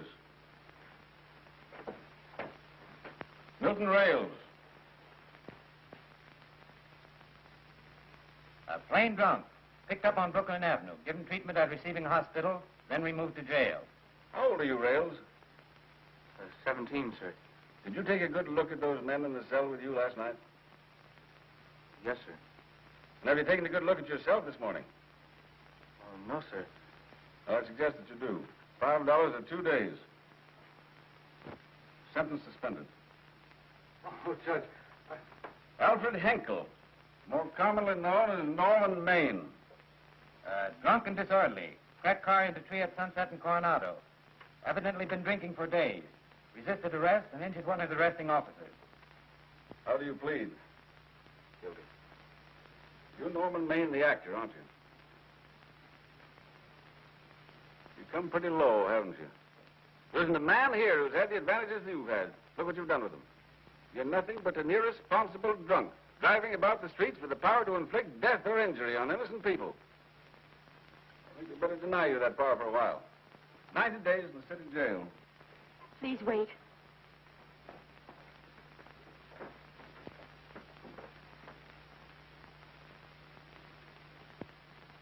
I'm his wife. Yes, I recognize you, Miss Lester. Please, Judge. I promise you this won't happen again. I'll be responsible for him. If you just won't send him there. You realize that this man, when drunk, is obviously a menace to public safety? And you realize, too, Miss Lester, the responsibility you'll be assuming to this court and to the Commonwealth. I do. Sentence suspended. Prisoner remanded to custody wife. Thank you. You can get in at the jail entrance, madam. Jose Rodriguez.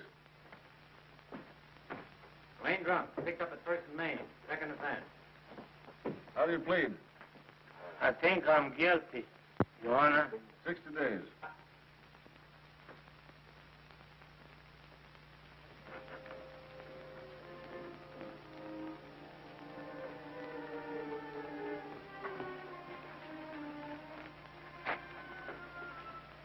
Yeah, I'm so tired. Hold it, Mr. Maine. A picture. Oh, no. What about a statement for the press? Oh, no, please.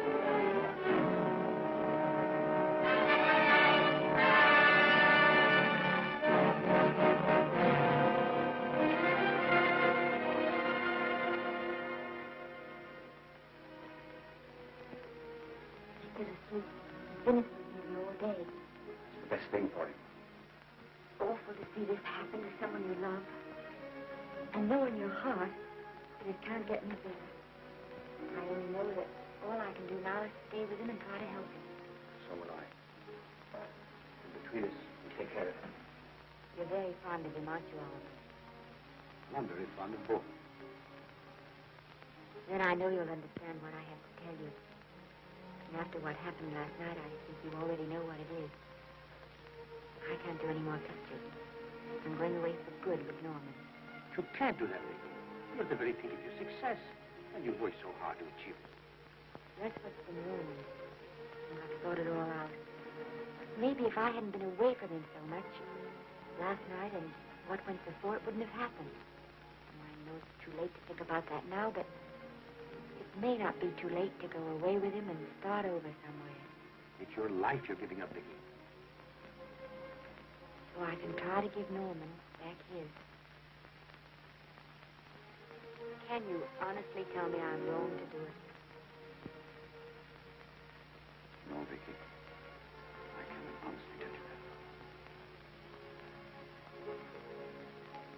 that. Then there'll be no more Vicky Lester.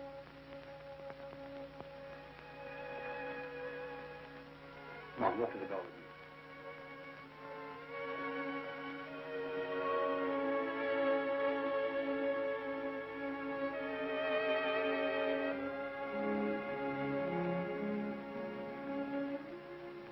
Goodbye, Vicky Lester. You were a grand girl. Good luck, Mrs. Norman Maine.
Darling,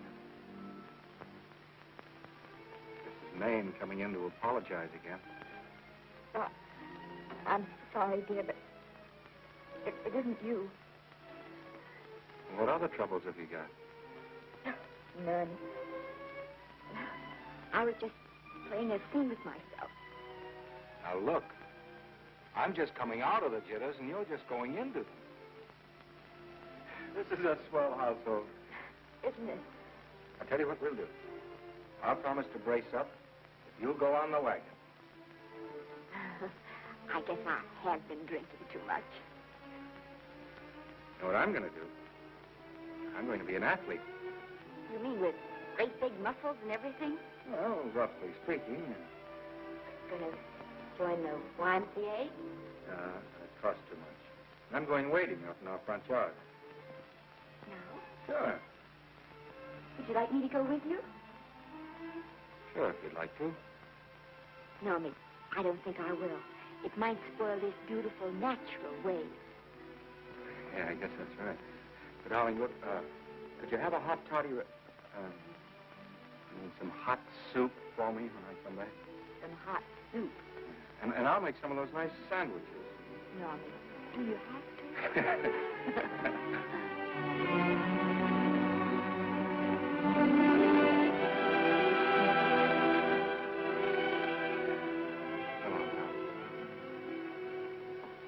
I don't stay in too long.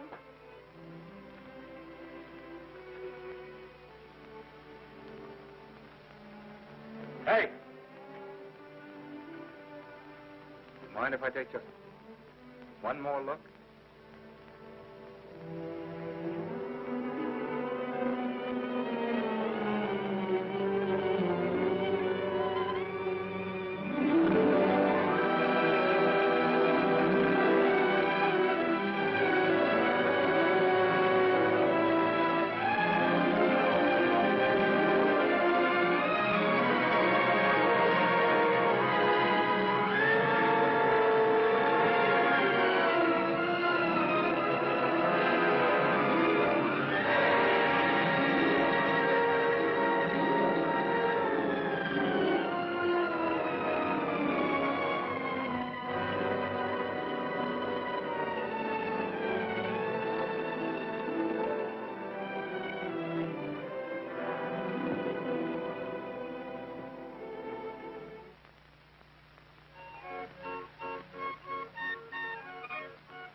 First drink of water he had in 20 years.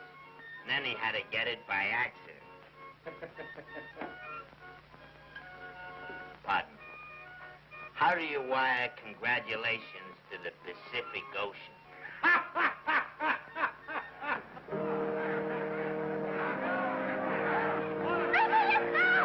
Oh, you can't see her face. Hello, Vicky.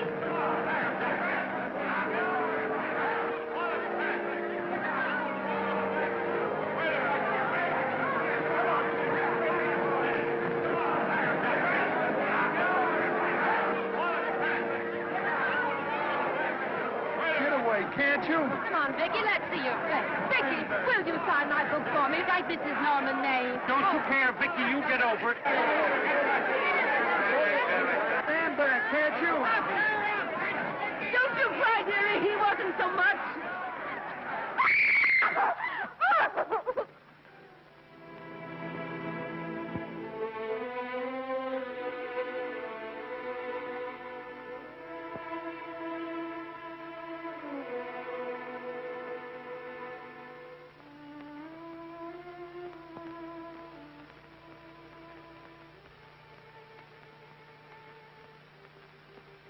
Do you mind if I take just one more look?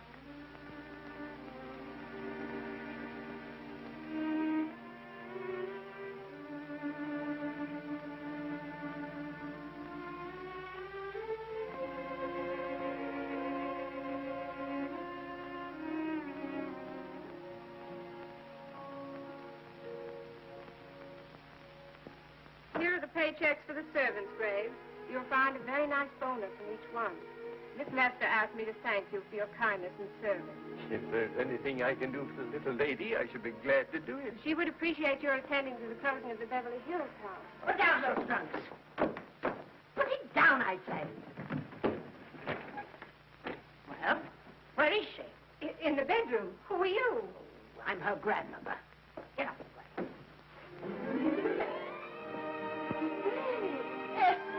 Granny, darling. Oh, I'm so glad to see you. What made you come? Oh, I know when I'm needed. Now get out of here. Go on. Get out of here, all of you. I want to talk to my granddaughter alone. I came just as quickly as I could. But I'm going home. I sent you a wire yesterday.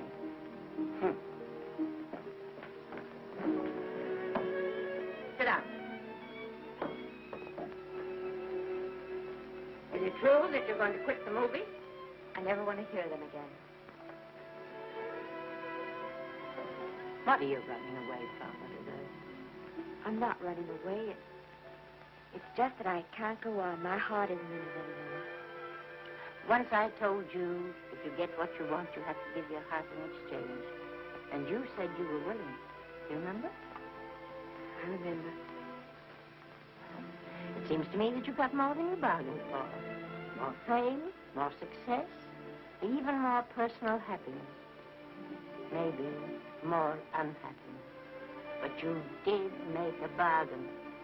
And now you're whining over it. I don't think I'd feel so very proud of myself if I were you, Esther. I'm not, Granny. My mind's made up. And I'm sorry I gave you the money to come out here. You just wasted. Oh, but Granny, I was proud of you, Esther. I was proud to be the grandmother of Vicky Lester. It gave me something to live for. Now I've ended. I know. Oh, I want to be strong, but I can't go on. You must. Tragedy is a test of courage. If you can meet it bravely, it will leave you bigger than it found you. If not, then you'll have to live all your life with a coward.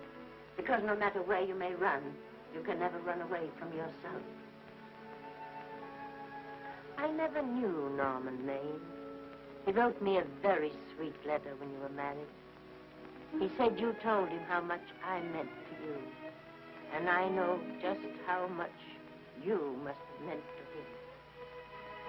You know, Esther, I can't believe that wherever he is, he can be very happy, knowing that his death broke the spirit of the little girl he praised me so highly for raising. And I can't believe that he can be very proud, knowing that all his great love did for you was to make you a quitter. The car is ready, Miss Lester. We'll have to go now to make the train.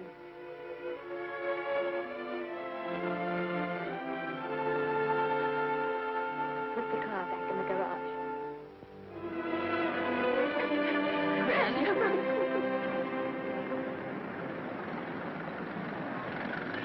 The entire picture industry has come to the Chinese Theater for this opening tonight. It has come to pay tribute to a great star on her long-awaited return to the screen in what has been called her greatest performance. It has come to pay tribute to the girl herself. The girl who has won the heart of Hollywood. The girl who has won the heart of the world. Miss Vicky Lester. And if I'm not mistaken, Miss Lester's car has just driven up. Yes, it is she.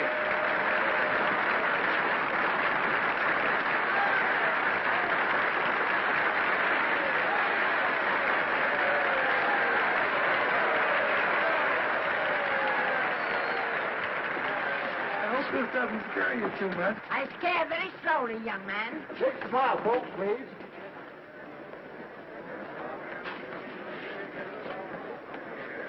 They'll have your mug, your face, plastered across half the papers in the country tomorrow. How do I look? Oh, you look swell. You're a liar, but I like you. And here's Miss Lester's grandmother. Won't you say a few words to the radio audience, please? Say something, Letty. You know, we've got a thing like that back home where they all listen in on, but we call it a party line.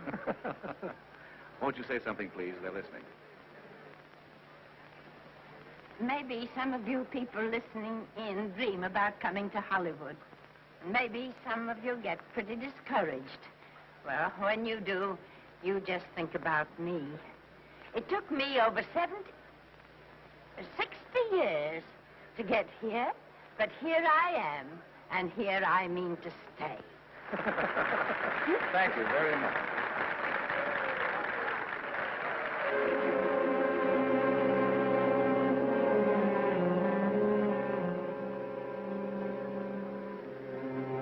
Miss Lester.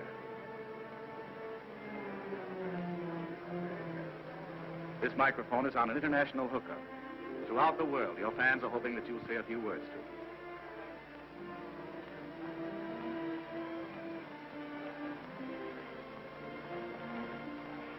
Hello, everybody.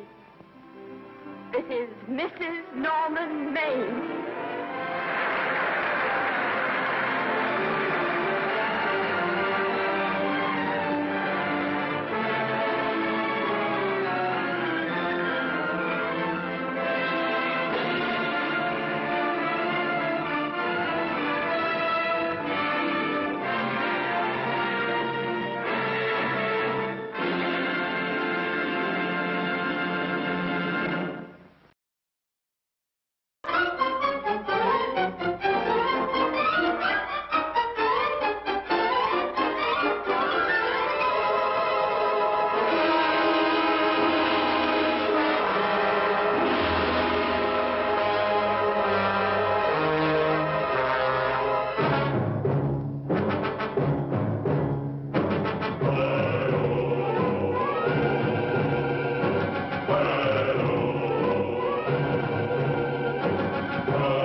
Stay right where you are.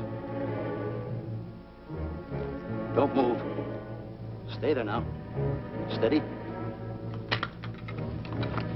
Now, sit up. Sit up. Sit up, you. Up, you fool, up. I'll show you who the boss is. Sit up, I said. Sit up. Up.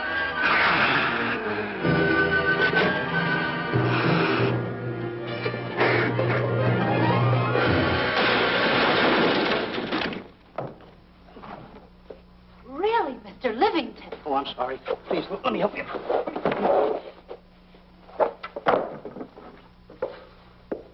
Oh, yeah.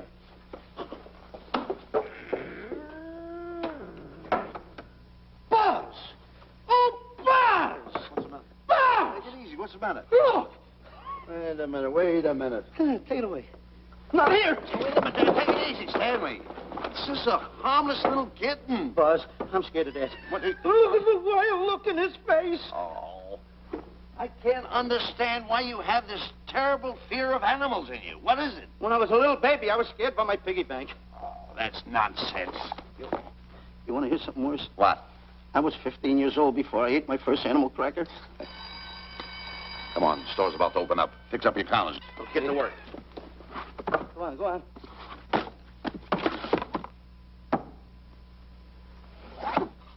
And how?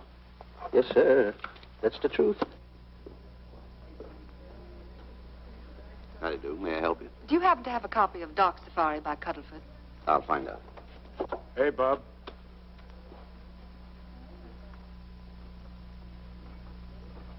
How do you do, gentlemen? We like to speak to salesman, pal. Well, I'm the salesman, Stanley Livington. I'm the clerk in charge of all Jungle Books. And at 11 o'clock, giving a lecture. Yeah. You got a book by the name of Dark Safari by Cuddleford. Dark Safari by Cuddleford? We did have it, but we got rid of it some time ago. I want to tell you, gentlemen, I read that book. I had nightmares for 9 months.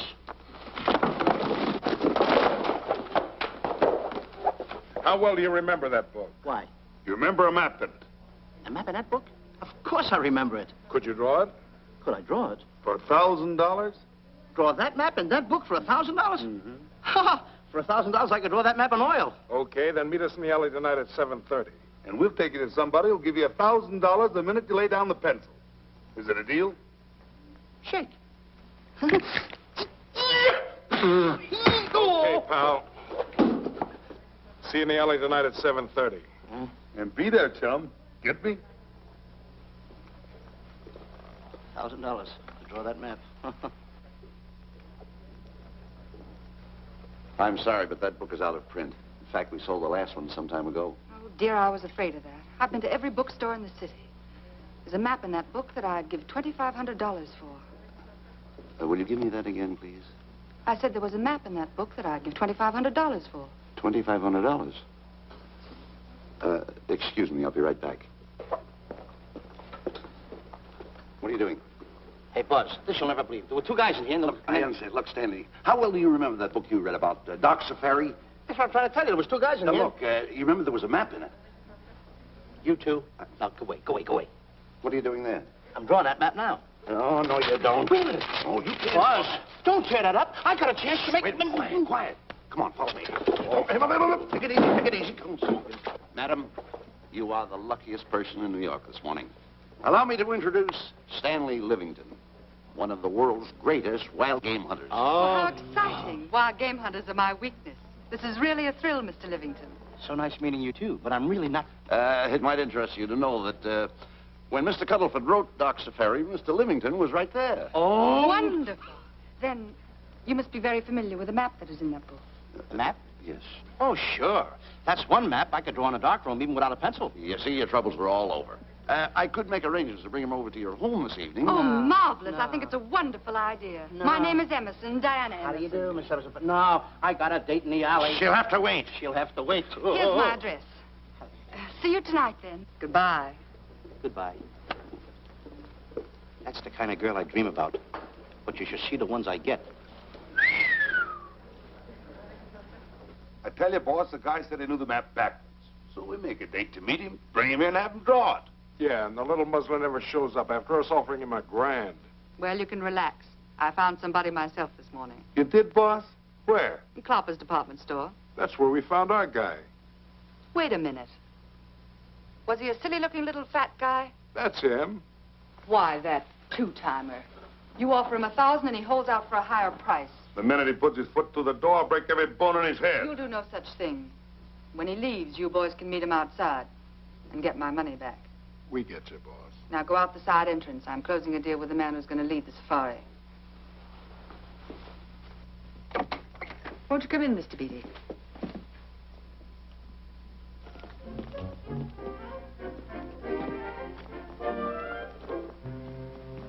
This is the place. Now, don't forget, she thinks you're a big game hunter. Buzz, why do you keep getting me in the middle? I wish you hadn't.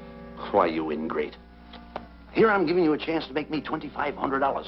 Is that the way you want to repay me for all the things I could have done for you? Come on. Come on. I'm sorry. Oh, come on.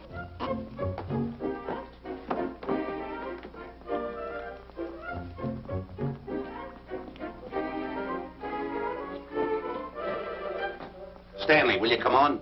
I'm shutting off the water. Well, turn it off and come on. I stopped it. Good. Come on up here. May I see you a minute, please?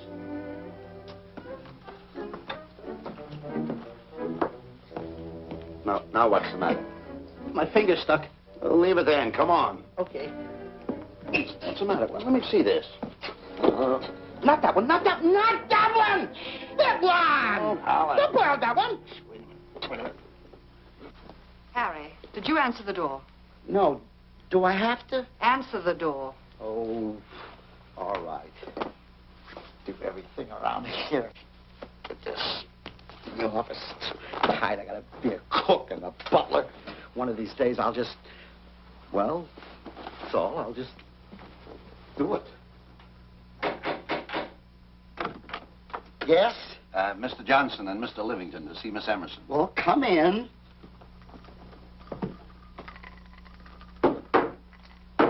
Oh, who is knocking? Well, come in. Miss Emerson is busy for the moment. Will you step in the living room, please? Cats. Thank you.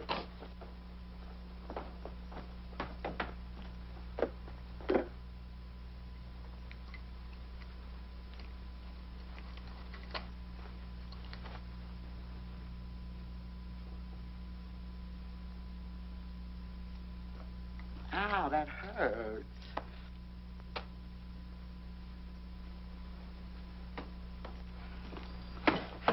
That belongs on outside. Yeah, I can't get it off. Help me get it off. Will you get your hand? Well, not so hard. You get your hand out. I'll pull it off. Get your hand out of the way now. Get your hand out of the way. Get your hand out of the way. Off. Well, get your hand out of the way. I'll get it off. Naturally, I haven't publicized the expedition because I could easily become the victim of unscrupulous people. Yet that map's one of the few in existence. The owner would practically have you in the palm of his hand. This man coming tonight is the gullible type, but fairly intelligent. If he can remember the map accurately, we'll proceed at once. That'd be fine with me, Miss Emerson. And now regarding your fee. Suppose we say $5,000 in advance and $15,000 on completion. That's very liberal. On the contrary, money is no object, as long as I get what I'm after. Come on, will you? Ah, that is. Oh, not that hand, this one. Well, put this hand in your pocket. Get your hand out of it. Oh. Oh, sometimes if... Oh. Stanley, I just found out that map is worth more than $2,500, that woman. I can't get over it. All I did was go like this and the water came out. Are you listening? Come on. Come on. You go in the living room. Wait. I'm going to snoop around here and find out more about this deal. Go ahead.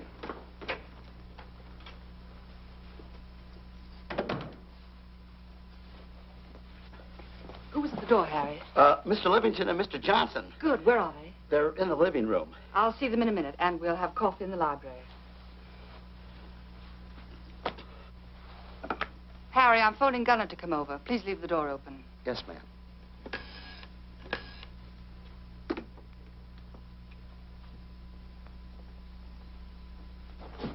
Excuse me. I didn't know there was anybody in the room. I'm awfully sorry. Say, hold it. Right where you are. You know, you standing in front of this here picture reminds me of my last expedition in Africa. That's so. Yes, indeedy. Yes, indeedy. And it was my most dangerous expedition. We were after cats. Big cats. You know what cats are? Lions, I imagine. Oh, there's no imagine about it, my friend. Lines are lines. Here or any place, they're lines. You can't imagine they're lines. Oh, no, indeedy. I want to tell you something. My first afternoon out, I bagged 64 lines. Gad, what a hunt. Really? Oh, yes. And then I ran into an old friend of mine, Clyde Beatty. No. Yeah. And was he hurt? He didn't bag a line for 2 weeks. Really? I bagged them all. He couldn't hit one of them. Of course, when it comes to handling lines, he don't know from nothing. I am the boy right over here. I want to tell you something else, too, between you and I. Clyde Beatty is a phony. On the side, a pretty nice fella, but between you and I, a phony. Something else I want to tell you, friend. Who do you think tames the lines that he has inside the cages? Me, Stanley Livington, the world's greatest hunter. No kidding. Yes, sir. Well, one of the greatest. By the way, what's your name? Clyde Beatty. Clyde Beatty. Clyde, it's nice knowing you. I want you to stick around because I'm going to tell you how I used to go in myself and tame those lions. Now, when it comes to taming the animals, Clyde... Clyde! Clyde!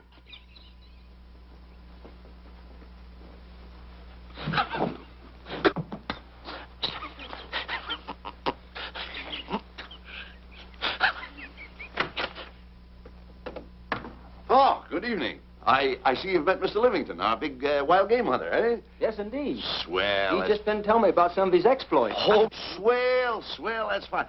Tell him about the time you and Clyde Beatty went tiger hunting in India. That's Yes, I'd like to hear about it. Yeah, yes, indeed. Why, Stanley tells me that he outshot Beatty 5-1. By the way, I don't think you've introduced me to this gentleman. Clyde Beatty. Clyde Beatty. I'll be seeing you around. Mr. Beatty, I'm sorry for what I said about Mr. Beatty. Excuse me. Why, Mr. Johnson and Mr. Livington, please forgive me for keeping you waiting. You met Mr. Beatty? It seems Mr. Livington and our old hunting pals. Won't you gentlemen have some coffee? And after coffee, we'll have Mr. Livington draw the map. I'm terribly sorry. Mr. Livington will not be able to draw the map. But he's got to. The whole success of my trip depends on it. You mean you intend to take a trip to Africa? Very definitely. I'm planning a safari. I wonder if I may be excused. I know you folks would rather talk business in private. If you don't mind, I think it would be better. Mr. Beatty's hat, Harry. Excuse me, gentlemen. Good night, old friend.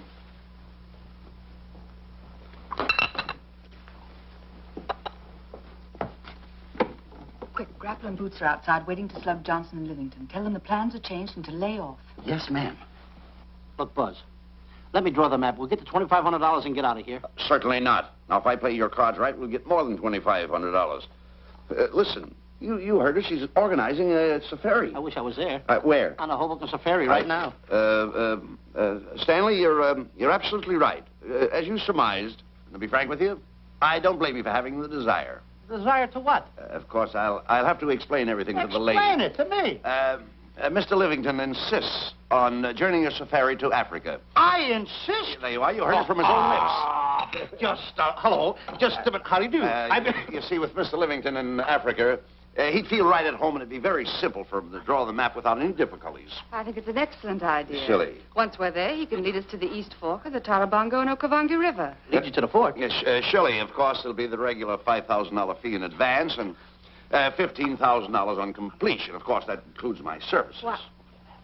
Splendid. That's fine. And for your safety, I'm going to assign you my best follow-upper. Follow-upper?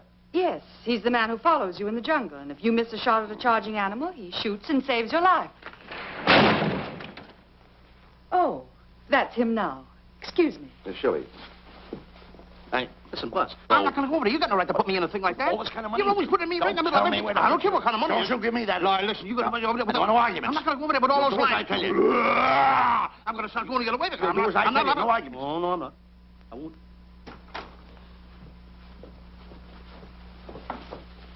Gunner, I'd like to have you meet Mr. Johnson and Mr. Livington, Gunner Jensen. Hi.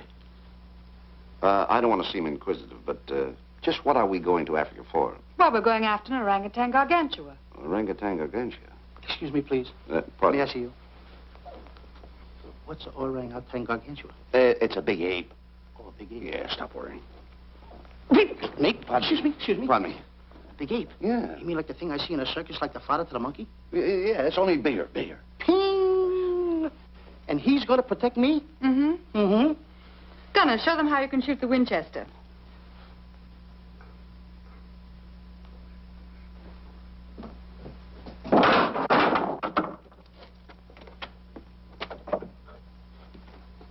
You missed the lion. I raised the gun to my shoulder, looked through the peep sight, and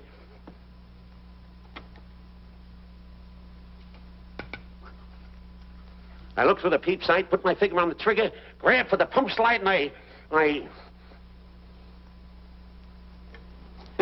No pump slide. Stanley. Stanley. Now, where did he go? Stanley!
River. You know, Stanley, suppose a north wind should come up, what would you do? I throw out an anchor. If a west wind come up, what would you do? I throw out another anchor. And a south wind came up, what would you do then? I throw out another anchor. And an east wind blew up, what would you do? I throw out another anchor. Where are you getting all the anchors? The same place you're getting all the wind. You keep quiet. Unroll your boat. You've been a very bad boy the last couple of days. I want you to change. I'm warning you. I don't like it a bit. So all you do is snap at me. Me snap at you? Oh, wait, that'll laugh. Me snapping at him. Why should you laugh?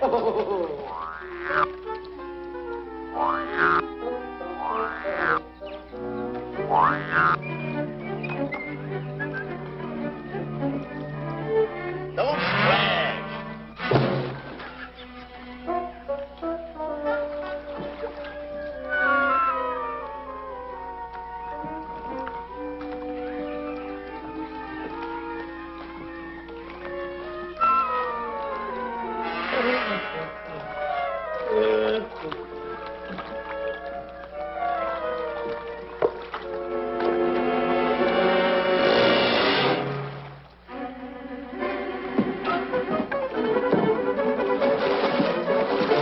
What are you doing?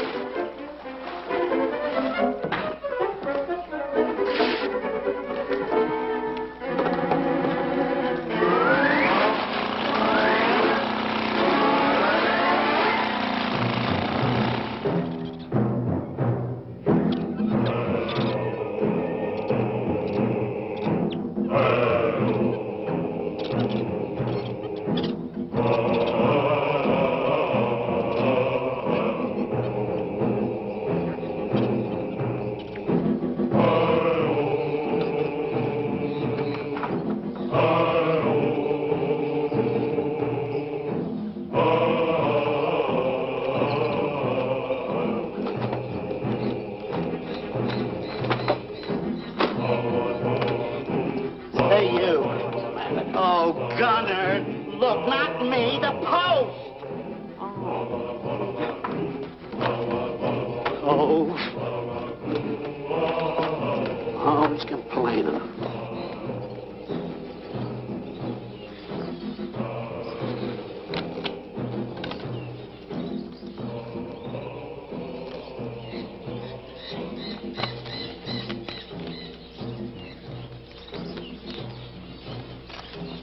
Hello. Hello. The camp's coming along fine, Miss Emerson. And in the morning, we'll start for the interior. Very good. Well, we've looked the whole place over. You want to know something, boss? This don't look like a place to find diamonds. You fool. Don't you ever mention the word diamonds. We're supposed to be after an orangutan. And another thing, boss. I'm getting awfully sick of these two guys you're depending on. They're always fouling us up. Just be patient. It won't be long now before the map is in my hands.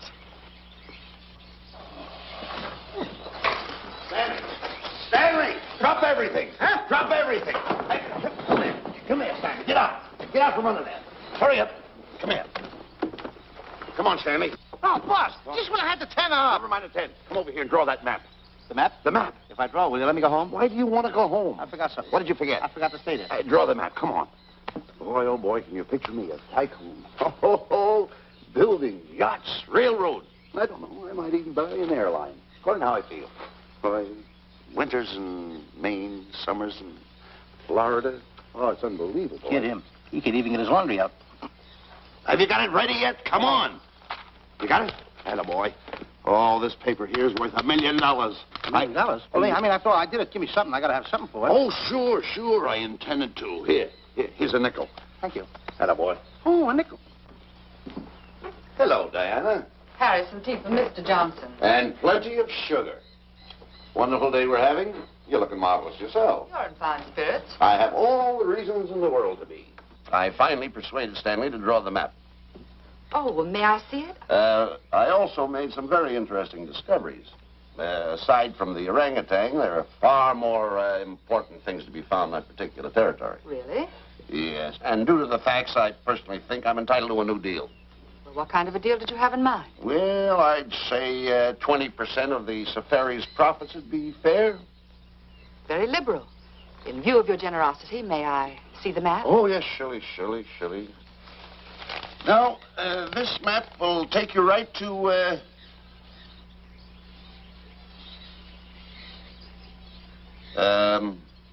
there seems to be something lacking here. I'll see Stanley. There's some detail work. He hasn't really completed the map. I'll be right back. Here's your tea, and I put plenty of sugar in it. Drink it yourself. Oh, drink it yourself. Drink it yourself. Harry, I want to see Boots and Grappler immediately. Ooh. All right. Come here. Why, Alec, huh? Now, what's the matter with you? Thought you were putting something over on me.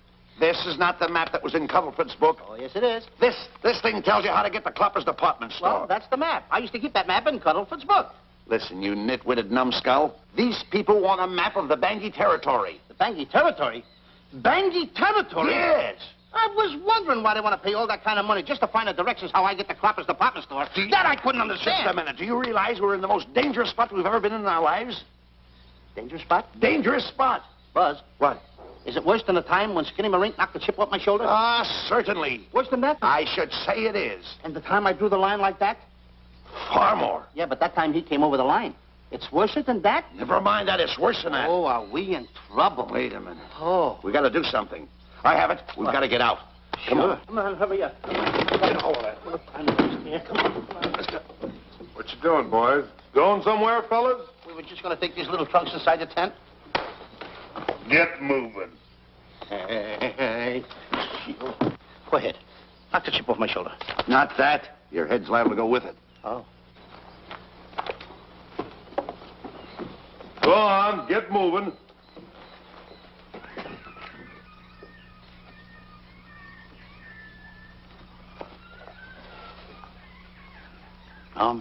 Getting sick and tired of getting pushed around by you guys. Did you hear me? Getting sick and tired of it. Hey, come on back. Come on back.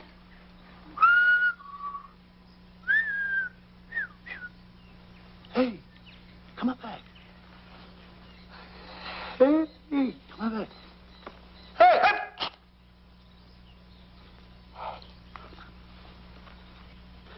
Step on that side of the line. Come on.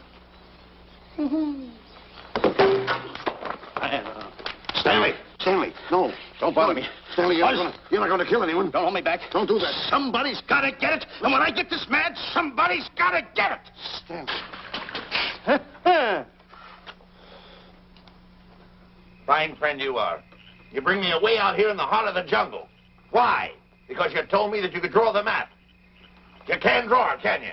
You know you couldn't. Why'd you bring me away out here? Now what am I going to do?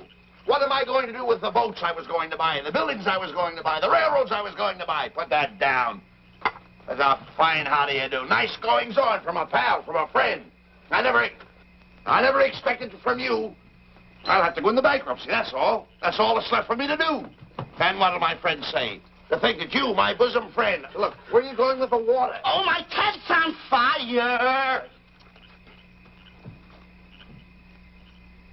Well, what have you got to say for yourself?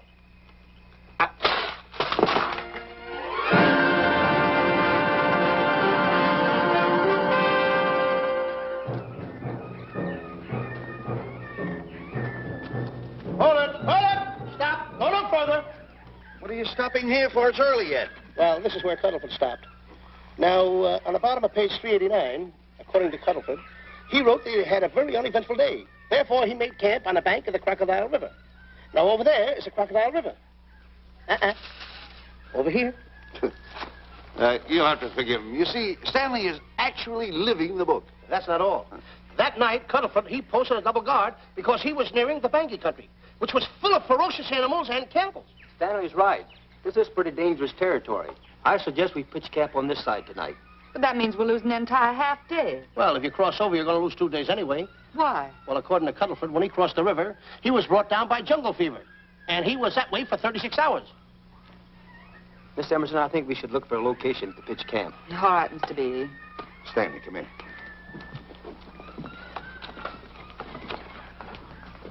You better use a little more tact when you talk to Miss Emerson. You know, she's liable to send us back to the States. Good. Good. What's the matter? Oh, my goodness. You worrying about that? That's just a little baby lion. Wait a minute, I'll get a hold of him. Can you imagine that? Buzz, don't. Buzz, don't. Excited. Get here. You remember what happened in Copper's department store? Don't do it. Now, don't get excited. This little cat was raised on milk. So was I, but I ain't meat now. Take him touch away. it. Go ahead, Go touch back to his mother, huh? Touch it. Now, go ahead, touch it. There you are. You see? Yeah. There you are. Go ahead, now, go ahead. There he is. Look how cute he runs. Hey, I got my finger back. What do you mean you got your finger? You touched him, didn't you? I touched a real lion. That's all there is to A it. real lion. Brave, too. Well, that's it. Just like that. That'll take that fear out of you. I'm going to capture that little baby lion, and I'm going to bring it back to Diana. Hey, wait a minute. That's a good idea. That'll put us in good with her. Yeah. Go ahead, kid. I'll see you at camp. Da-da-da-da-da-da-da-da-da. Kitty, kitty, kitty, kitty, kitty. Kitty, kitty.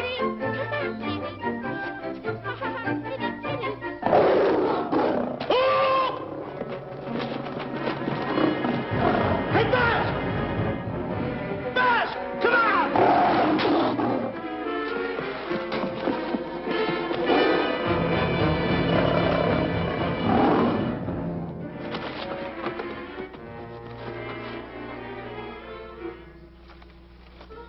Well, Buzz, I guess we lost that pussycat. Well, Buzz. Oh, no. Hey, Buzz. Oh, Buzz. Hey, it's dark down there. I can't see a thing. How'd you fall in a trap anyway, you clumsy boy? I'm going to throw you some rope down there. Can't see a thing, so grab for it. Now, boy.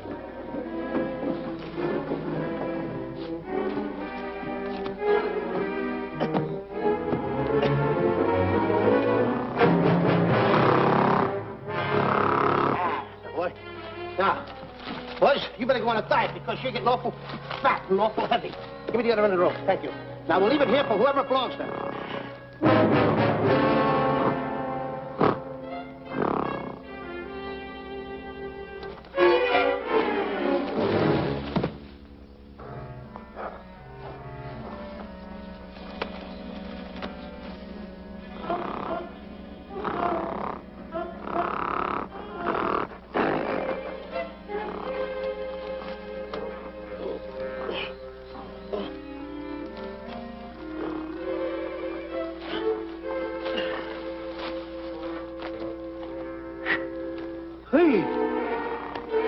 Walt! Get alone! Fast! Hey, fast!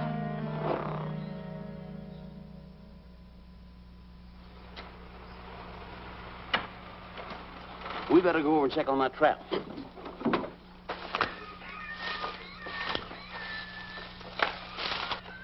Stanley! Stanley! All right, boys. We've done a good job now. Take them back to the truck. Come on, boys. Back to the truck.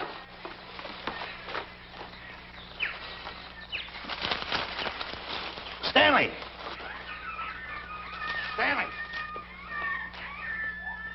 Stanley! Look out there, fellow. There's a trap right there in front of you. A trap? Thanks, Ranger. Hey, my name is Buzz Johnson. I'm looking for a little chubby guy by the name of Stanley Livington. Have you seen him? No, I haven't. My name is Frank Buck. Frank Buck? Well, I'm certainly glad to know you. I'm glad to see you. I'm looking for a great big guy called Orangutan Gargantua. Have you seen him? Oh, no. Well, I just built this trap for him. Come on, you better get away from this trap. I think we better. Say, Mr. Buck, is there really such an animal as an orangutan gargantua? Of course there is. There is. There's one right around this district now. Great big fellow, about 20 feet high. Face almost human. Matter of fact, I've got traps all around here set for him. Mm-hmm. Hey, boss! Mr. Buck, I wonder if you'd help me find my camp. Why, I'd be very glad to. Trap! Boy! Whoa! Please!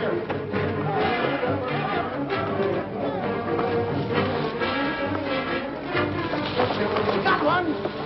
He's only a baby, though, but we got him. Boy, bring that around there. Come on now.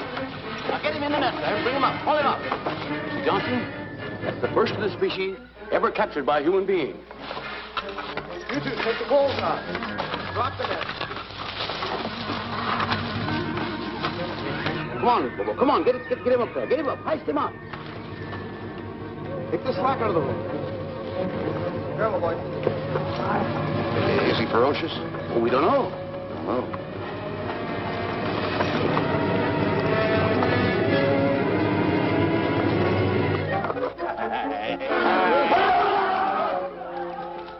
It's Stanley. Stanley, where have you been? I've searched this jungle all night long for you. Last night, I want to tell you, I find up there. This is no time for clowning. Now, listen, what are you trying to do, make a monkey out of yourself? That's it. All the extra work you did for my men here. Listen, are you the guy that dug this hole? Yes, I am. The least you could have done was put a red lantern here. I'm going to report you to the African League for better road improvement. I certainly am. Take it easy, What are you trying to build anyway, a trap? Yes, a trap. You're doing it all wrong. What do you mean I'm doing it all wrong? This guy don't know from nothing about building a trap. I showed Frank Buck how to build all his traps, every one of them. He listens to me. I'm one of the biggest game hunters in the whole world. That's why I'm over here. Wait a minute. You got the whole thing. It's longer. Will you keep quiet? It's longer over here. Will you keep quiet after what I saw last night? I'm the boss. I know what I'm talking about. It's one. Who's this character? Frank Buck. Frank Buck. How do you do? Yeah. I'll see you later, Mr. Buck. Yeah, we'll get on with the truck and stand over there. Boys, set the trap again now. Get it all ready. Mr. Buck, the boys have finished resetting the traps. All right, go down the other way now and set the other one. I'm sorry I fell in your trap. Oh, that's all right. But last night I saw something like I never saw before in my life. Now, even in a nightmare, I never saw anything like this. I'm like, he had a head like that. All right, go ahead. I'm not looking right at him like that. I said... Eat your food, come on.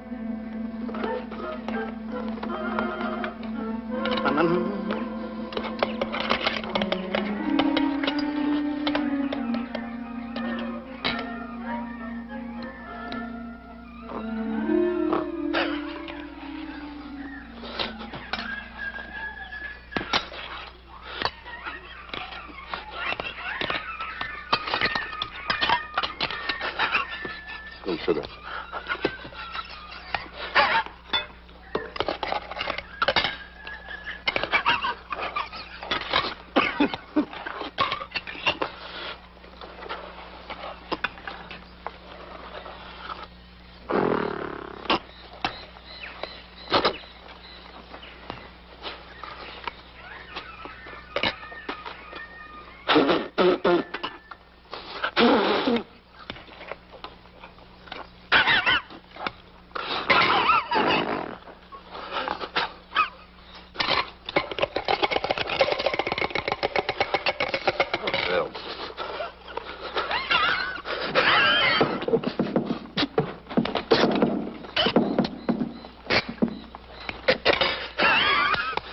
Makes you so nervous? Don't play with it, eat it.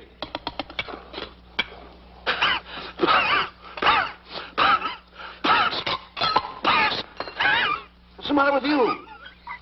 Huh? He must be tired.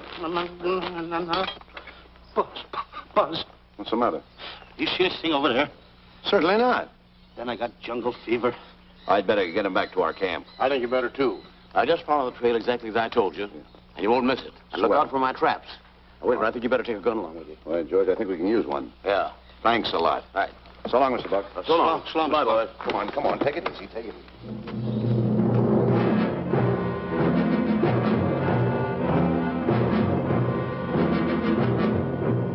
What a business for a guy to be in.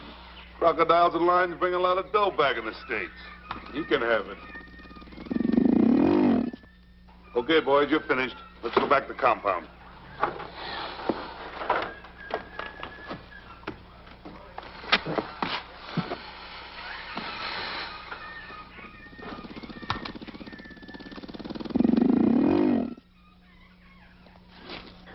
Well, Buzz, after this swim, I'll feel like a diamond in the rough. Yeah. Diamond. That's right. Stanley, I think Diana's trying to put something over on us. Doesn't it seem funny to you that as soon as Clyde Beatty goes out to bag lions, she lets us come down here to take a swim in the river? Oh, tush. Now, never mind the tush. I can use it. Just a minute. We may be in the diamond territory. Maybe she knows where the diamonds are. Buzz. Maybe she has the diamonds. Buzz, you gotta take it easy. You need more sleep nights, kid. Now, forget about diamonds. I'm a little worried. Don't get worried. Hold it. I know. Come on. Let's go in and take a bath. A bathe or something. And swim nicely. All right, put it down. Come on, let's go. Well? The last one in is a whole maid. Wait a minute. Where are you going? I'm gonna dive in. In there? Of course in there. I gotta dive in over there. Your head over there. Did you read this sign? What? Do you know what that sign says? Who's walking on the grass? Hey, wait a minute. You can't dive in there. There's nothing but crocodiles in there. Oh. What? Crocodiles. Wait a minute. Crocodiles? Don't get excited. You see over here, there's nothing but nets. I dive inside the net. Yeah, the crocodiles can't get in the nets. That's good. That's swell. Go ahead, right in. Enjoy yourself. Okay. Can you make it? Oh, come on. That's warm. It's cute. Sure. Head up, boy. Whoa, boy. Where you going? What a belly flop. Hey, Buzz. Right. Watch my impersonations. Oh, you do impersonations? Yeah. Watch. My first one. A seal. A seal. Here I go.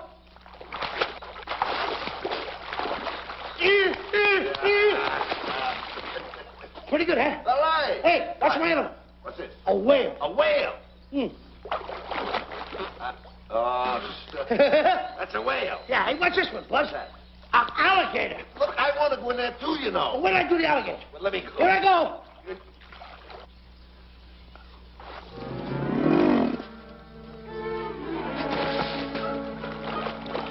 Yeah. Buzz. Buzz. How you like that? The guy couldn't wait. He had to dive in. Hey, Buzz. Buzz, stop for good. Stop! Stop tickling Buzz. He's a playful little son of a gun. Buzz, will you come on. Buzz, come up where we are. Buzz, will you?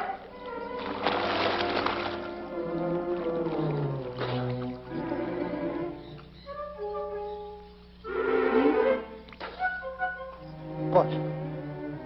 Buzz. Will you come around? Buzz, will you stop? I don't want to play anymore. Buzz, come on now. Will you come up wherever you are?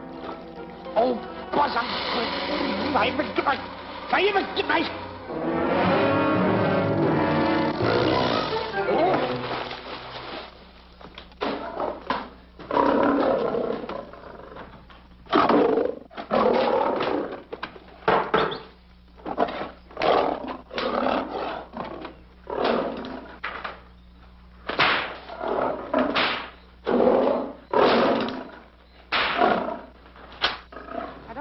Why he has to try those cats out before he sends them back to the States. It worries me. Doesn't worry me half as much as those two knotheads you brought along with us. Relax.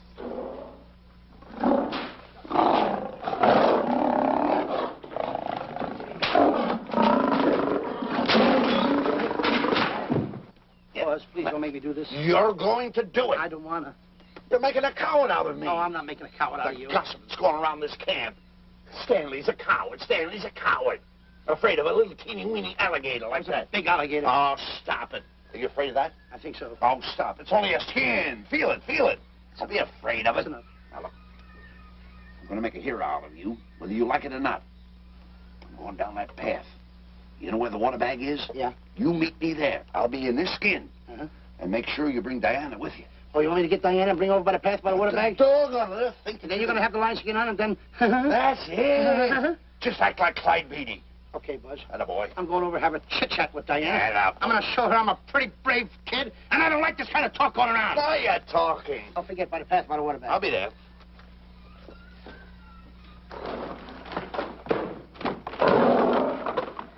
Well, boys, in a little while we can say goodbye to Mr. Beatty and his lions and crocodiles and cages. Tag this one for shipment back to the States. He's a good one. And get the other 3 ready for the training cage. I'll be back later then to work them out.